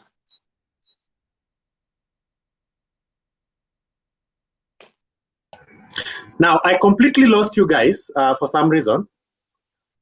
I don't know what happened. Tom, I lost you when I could hear you, but you couldn't hear me as I responded. So I hope you can hear me now. Yes, Douglas, I can get Good, you. perfect. So I think my things here started doing their own things. Now, as I was saying, I'm not so sure where the end to this show is because the comment section is quite heated, and I don't know whether we can go on with this show. It was supposed to go on for 90 minutes. Now we are past 90 by 9. So I want to read a few comments, and then I'll come back to each of you to just give us your closing remarks. My viewers, this is not the last show that we are hosting on this. Clearly, the issue of social justice, especially in the space of writing and journalism, needs to be addressed, as I can see in the comments. And I know I've said this a few times that I'm coming to the final comment. Then we go on and on and on.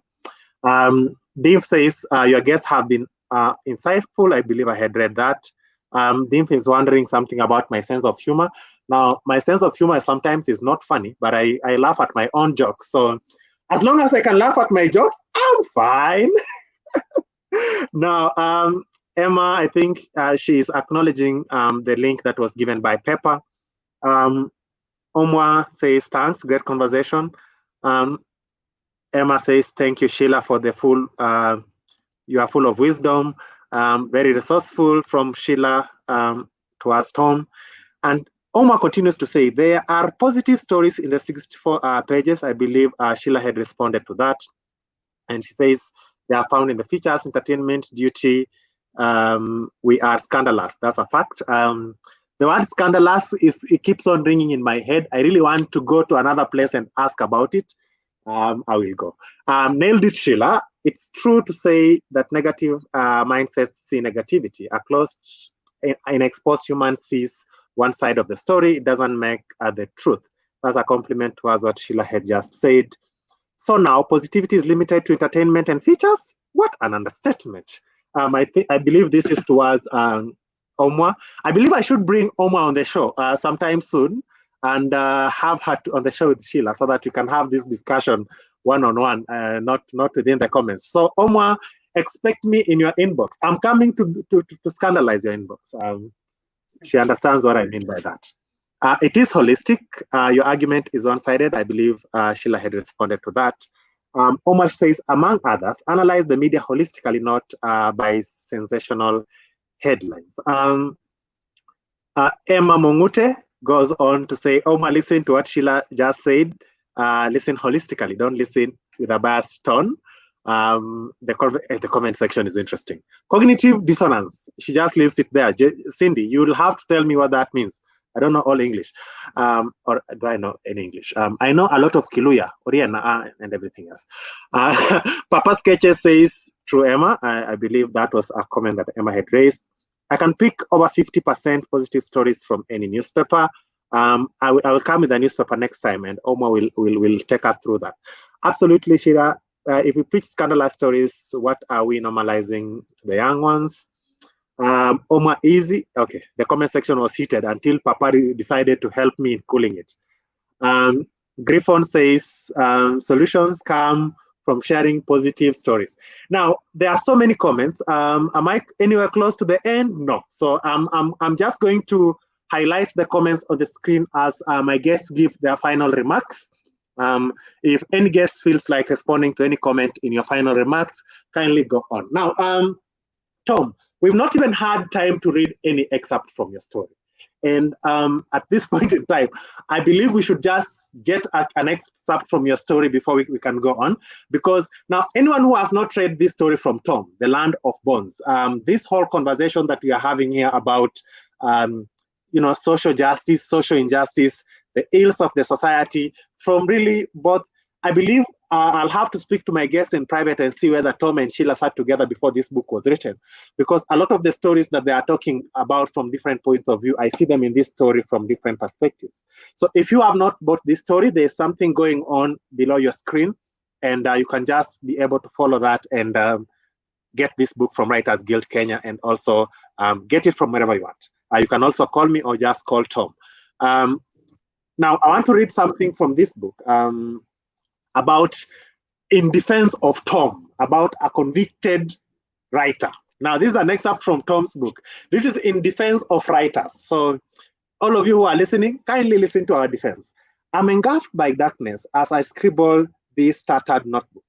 It is by luck they allowed me to keep it. Soon, my pen will run out of ink and my world will grow from darkness and emptiness. Here I sit in the cold prison floor, stuck between the past that I don't belong to.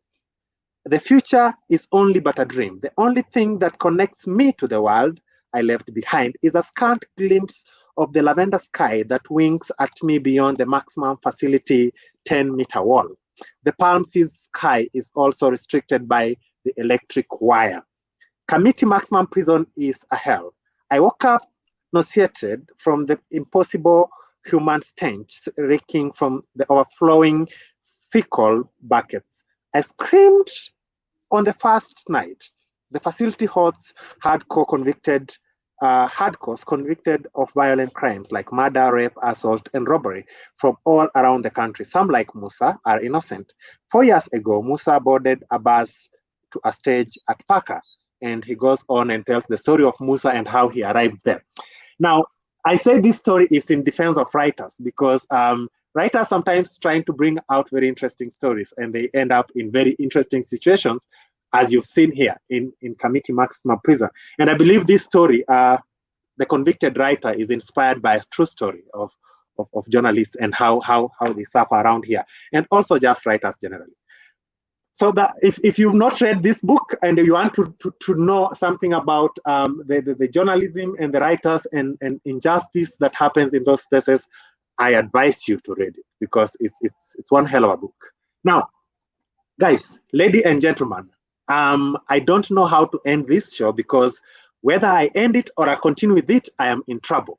So I just want to end it so that I can face one side of trouble. But before I end it, I'm just going to allow each of you to give me your final comments. And Tom, if you have any other part of your book that you want to read, feel free to use the next few minutes to go on about this. Now we are going to go to the background, me and Sheila, for a minute so that you can leave you the floor to give us your closing remarks in the next 2 minutes.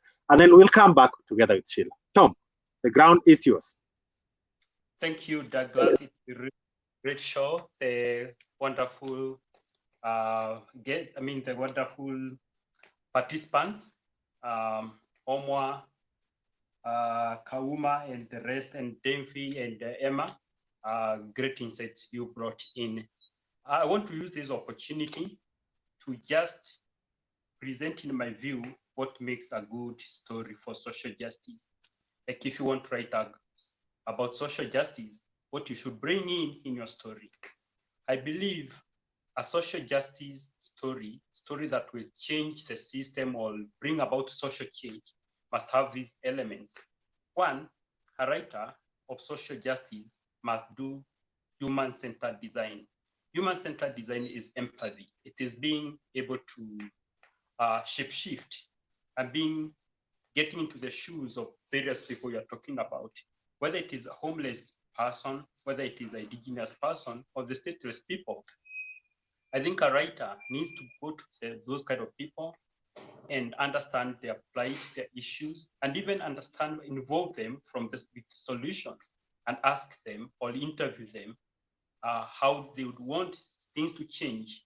And that is the only way a writer can really focus on social justice, by focusing on the victims of injustices and the people who are underrepresented.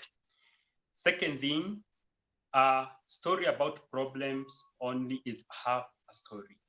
So Omwa is one of veteran journalists I really respect and I closely follow. And I know she knows this very well. And she has brought about the issues of our society being scandalous.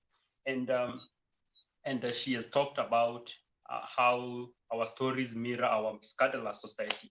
And then Sheila has talked about bringing in about the element of change. So a story about problems is half a story. Now, when you bring in the Sheila's perspective, when we merge problems with solutions, then it becomes a complete story. But then these solutions need not to be kind of motivational kind of speech solutions. They need to be scientific, evidence, tangible, stories that are based on evidence or that are based on case studies. So now to write a solution-based story, to write a good social justice story, we have to then bring in a lot of data, a lot of evidence. We have to do a lot of research so that when we approach the authorities or the policymakers, we have a very watertight case of the problems from the empathy point of view and solutions that are not just motivational speech, but then evidence of solution. And then I think writers need not to just be creative, they need to be innovative. I think looking for solutions from the journals, from communities where solutions are working. And then lobby, I think writers need to infiltrate the system and cause change within. And lastly, the humanity part of social justice, or humanity part of writing for social justice. There have been a lot of issues of gender violence, or even just violence in our society, homicide and all that. And it's very saddening that newspapers have been focusing on the violence of the criminals, on those people who have caused, when a student was murdered in the university, there was a lot of newspaper stories about the killer. A lot of coverage was, a lot of space was apportioned to the killer instead of the victim. So social justice focuses more on the victims. So when there is a oppressed and oppressed, you have to give the oppressed a lot of space and a lot of focus, and that is humanity part of social justice. So just to sum this up, social justice is not a balance. It's not about 1 + 1 = 2. It is about identifying the special needs of various kinds of people. Like a situation of a classroom, you find that some people are fast learners, others slow learners. But when you apportion equal time, it means there is injustice, there is social justice. So you give a lot of focus, attention to the slow learner. And thank you, wonderful participants, and thank you, Sheila, for the wonderful perspective. Thank you, our host, Douglas. You really make this. We'll come back to the thank yous, because I really want you to also tell my viewers where they can interact with you more. I know you have a very scandalous social media, and not scandalous in the scandal way, but in a very interesting perspective. I like your Facebook page, by the way. It is always giving me very interesting thoughts. But hold on to that. Sheila, I would want to also get closing remarks from you, and I'm just going to run the comments again, just in case you see one that you want to respond with as you give us your closing remarks. So myself and Tom are going to go in the back as well. We'll join you in about 2 minutes. Your closing remarks, ma'am. I start by thanking you all. Thank you for committing this time and energy to come to listen to us. Thank you very much. It's indeed an honor, because you're giving us an instance of your life. I thank Mwiraria for being with me today, and I thank Logedi as well, my own person, for giving me this opportunity to address you. So thank you very much. I have a few comments to make, and the first comment I will start is the comment on negativity and positivity. I'm a life coach. So as a life coach, I look at the positive side of life. It is a place that I am would be proudly one-sided about, because there is nothing positive to garner in negativity. There is nothing great about negativity. It creates disharmony within our beings, within our lives. There is nothing good about negativity. Negativity is what puts us trapped in this loop of sadness, in this loop of apathy, in this loop of lack of empathy, lack of compassion, and inability to grow. It doesn't give us sleep at night. It doesn't give us good health either, be it emotionally, mentally, physically, or spiritually. But a lot of us have normalized negativity, and we think that it should be part and parcel of life. What we don't know is that we create these negative situations. We create these positive situations. We choose which one to create. The power is in us to create that. But for many of us, because negativity is all that we know, we think that positivity is a vice, or we think positivity is out of our reach, or we think if we put positivity there, that is not holistic, or we think if we put positivity there, something is going to go wrong, because we are so sold on the negativity to the point that we focus so much on it and we think we are inspiring the society. What we don't know is that whatever we put our energy on, whatever we focus on, that is what we create.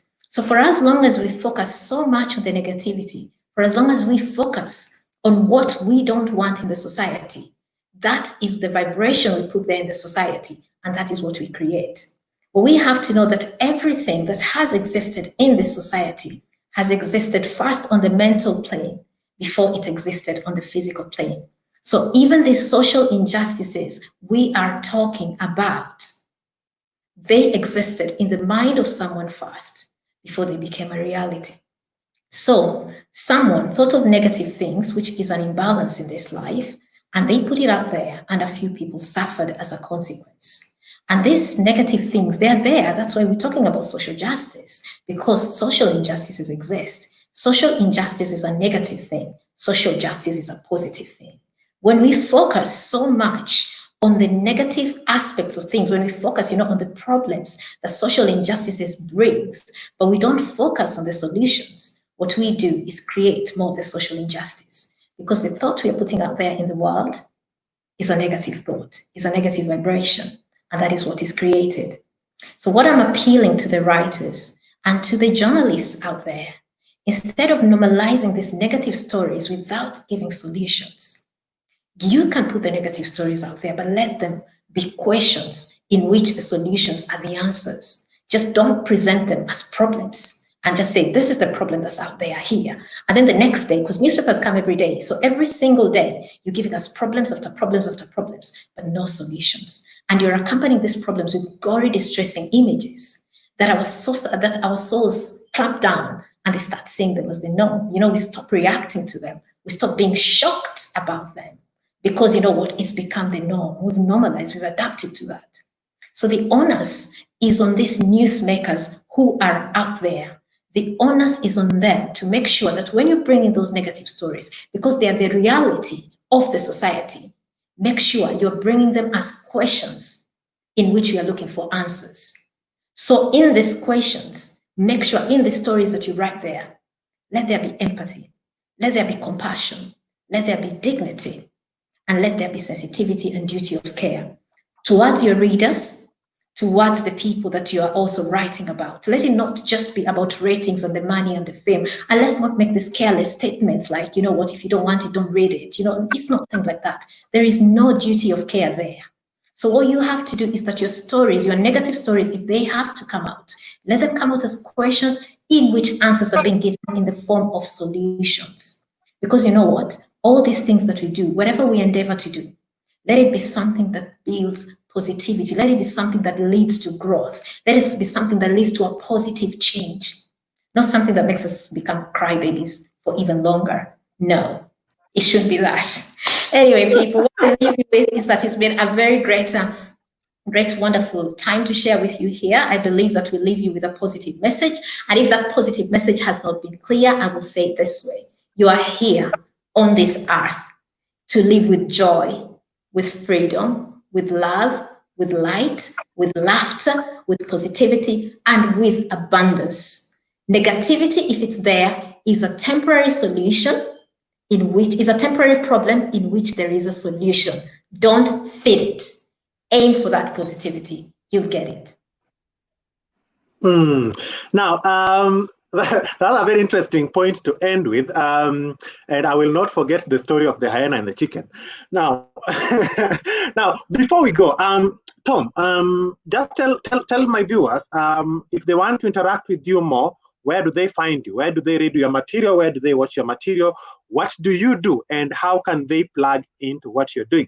Because part of what I want to do here is also make these people come and kill you in your own inboxes and not continue killing you on my broadcast. So, so how can these people interact with you, and what else do you have that these people can come from? Tom, start with you. Thank you. I think a lot of my work has been published online. I've previously worked with the Daily Nation, and I've also contributed my stories to a number of platforms, both the local and international. So my readers can just Google Tom Mwiraria or Thomas Mwiraria. Currently, I'm in Facebook and Afrikan University Mobile Journalism Fellowship, and I'm creating video stories for the Pulse TV. It's a leading digital publishing media house. So most of the stories are there on IGTV and Facebook. And my 2 books are coming. Actually, maybe on Monday, I'll be launching Son of Ga. Son of Ga is not me, but it's a character who is carved out of me, who gets into a lot of drama, inspired by real events. So there are 2 books coming up. And the Lad of Bones, my audience can get through directly from me or through Writers Guild Kenya. Now, you also have a podcast that you run on writing, right? Yes.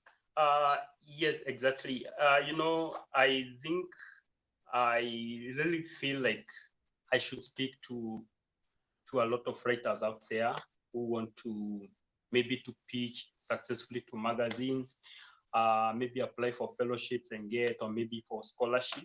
And because these are different kind of writing, and like I started by saying, it does writer, I think we need to not just be creative, but innovative. And I think for one to really pitch successfully to a magazine or even apply for a fellowship or a scholarship, they don't need creativity, they need innovation. I mean, innovation is the way a writer thinks. I think there is a formula of thinking and how to approach different kind of writing. And it's not just a creative burst of energy, like feeling so creative. It's just about how to approach different kind of writing, whether it is essay writing. I think it is a science, it's a technology. I think so through the podcast, I'm trying to communicate that to the readers, like how to apply to make a strong personal statement, a winning essay, and all that kind of. Because I think there is a way to approach those different kind of writing.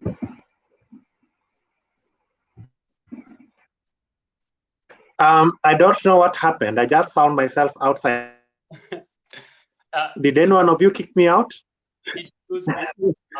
I was just saying that through the podcast. Can you hear me?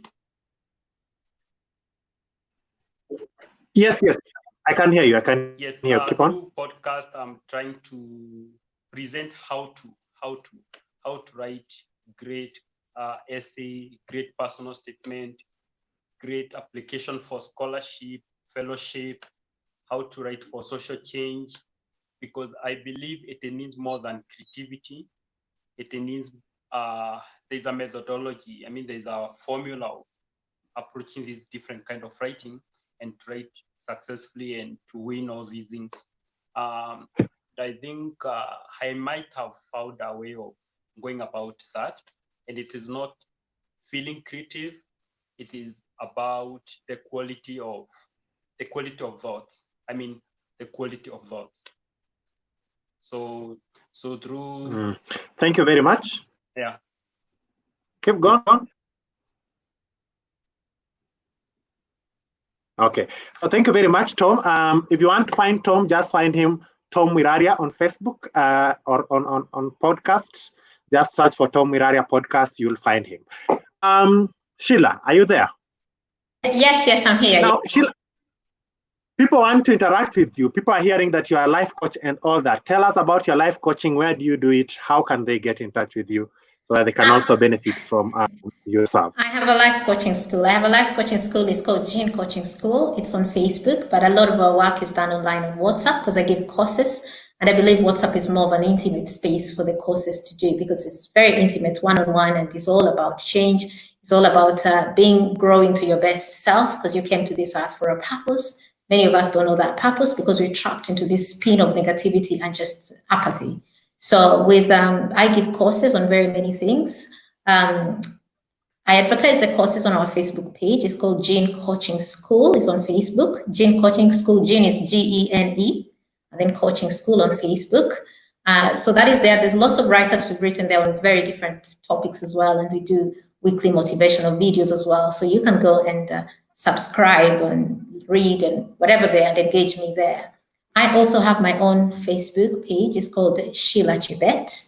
So you can also get me on my Facebook page as well, and we can engage more. I am very particular when it comes to debates or negative energy and all that. So I do encourage discussions whereby we are engaging and learning from each other, whereby there's openness in the interest in wanting to learn. I don't encourage debates very much because I find debates come from the point of I'm right, prove you're wrong, prove me wrong, or that kind of thing. It's like matter of proving one-upmanship and things like that. So I'm just saying this, that if you come in my space, come open, ready to learn, or ready to hear what it is that I have to say, because you are coming in my space. It's like you're coming in my house. So come there to engage me, and I will engage you abundantly. If you come to debate, or if you come to bring insults, or you come in to bring any of these things, you will receive an ignore button. So come respectfully, because you're coming in my house. To say this so that people know when they're coming. We're coming to engage. In my house, there's different sets of rules. We're coming to engage. You're very welcome to come to engage, and we can build up together. You'll be living with positivity, because I share positivity liberally. So come. I have bias towards positivity. So that is Shila Chebet and Gene Coaching School, any of those. Shila Chebet is very open. My 5,000 people are full, but it's open. You can read my posts. My poems are there as well. You'll have to look for them, but there are quite a few poems on there. Feel free to go and read them. I am opening a blog as well, but I haven't gone live with the blog yet. But I'm doing the blog as well to come up with my writing side as well. So that I will share. I'm going to be a resident guest here. So you'll be seeing me very many Fridays discussing very many topics. So for now, asanteni sana. Thank you. It's been a pleasure. And I have learned from you, and I hope you've learned from me as well. Thank you. Thank you very much. Now, I'm going to leave you guys with a comment that I've typed in myself. And I'm saying that life is about open minds and understanding the world from different points of view. Life is love, and love is sweet. Don't you think so? I just want you to think about that, because a lot of those things that I just write and then I have fun with them. And then I'll talk to Sheila, and then she'll ask me, what was that? And then we'll laugh about it. Now, I've been your host, Douglas Logedi. We'll be doing this every week. Your story today. Thank you very much for your interesting conversations in the chat box. This is by far the most interactive show that I've hosted ever. So I'm really excited about that. Thank you to my guest, Tom. Thank you very much. As I said, find Tom's book on Writers Guild Kenya. The phone number is down there, or you can just hit him up on Facebook. He'll get you a copy. Shila Chebet, she's the life coach. She runs Gene Coaching, Gene. Find it on Facebook, inbox her, and she'll talk to you. She'll link you with some other very amazing life coaches as well. She doesn't work alone. She's very good in teamwork, and she didn't mention that. And I have to mention her because I have to shoot her for not mentioning such nice things. So thank you very much to my guests. I've been your host, Douglas Logedi Luhangala, the author of this amazing book, Chasing a Bullet, A Journey Through the Life of a Terrorist Hunter. This book is scandalous. Now, this is a scandalous piece of writing. But we will talk about that some other day, and I'm sure I'll be attacked on that. Thank you very much. It's been a pleasure, guys. I want to have a short conversation with my guests in the background. So we'll continue hanging around here. But for all of you, have yourself a good night. This has been Your Story Today with Douglas Logedi. Enjoy yourselves and have yourselves a good night. Bye-bye. Let me go on with my tea.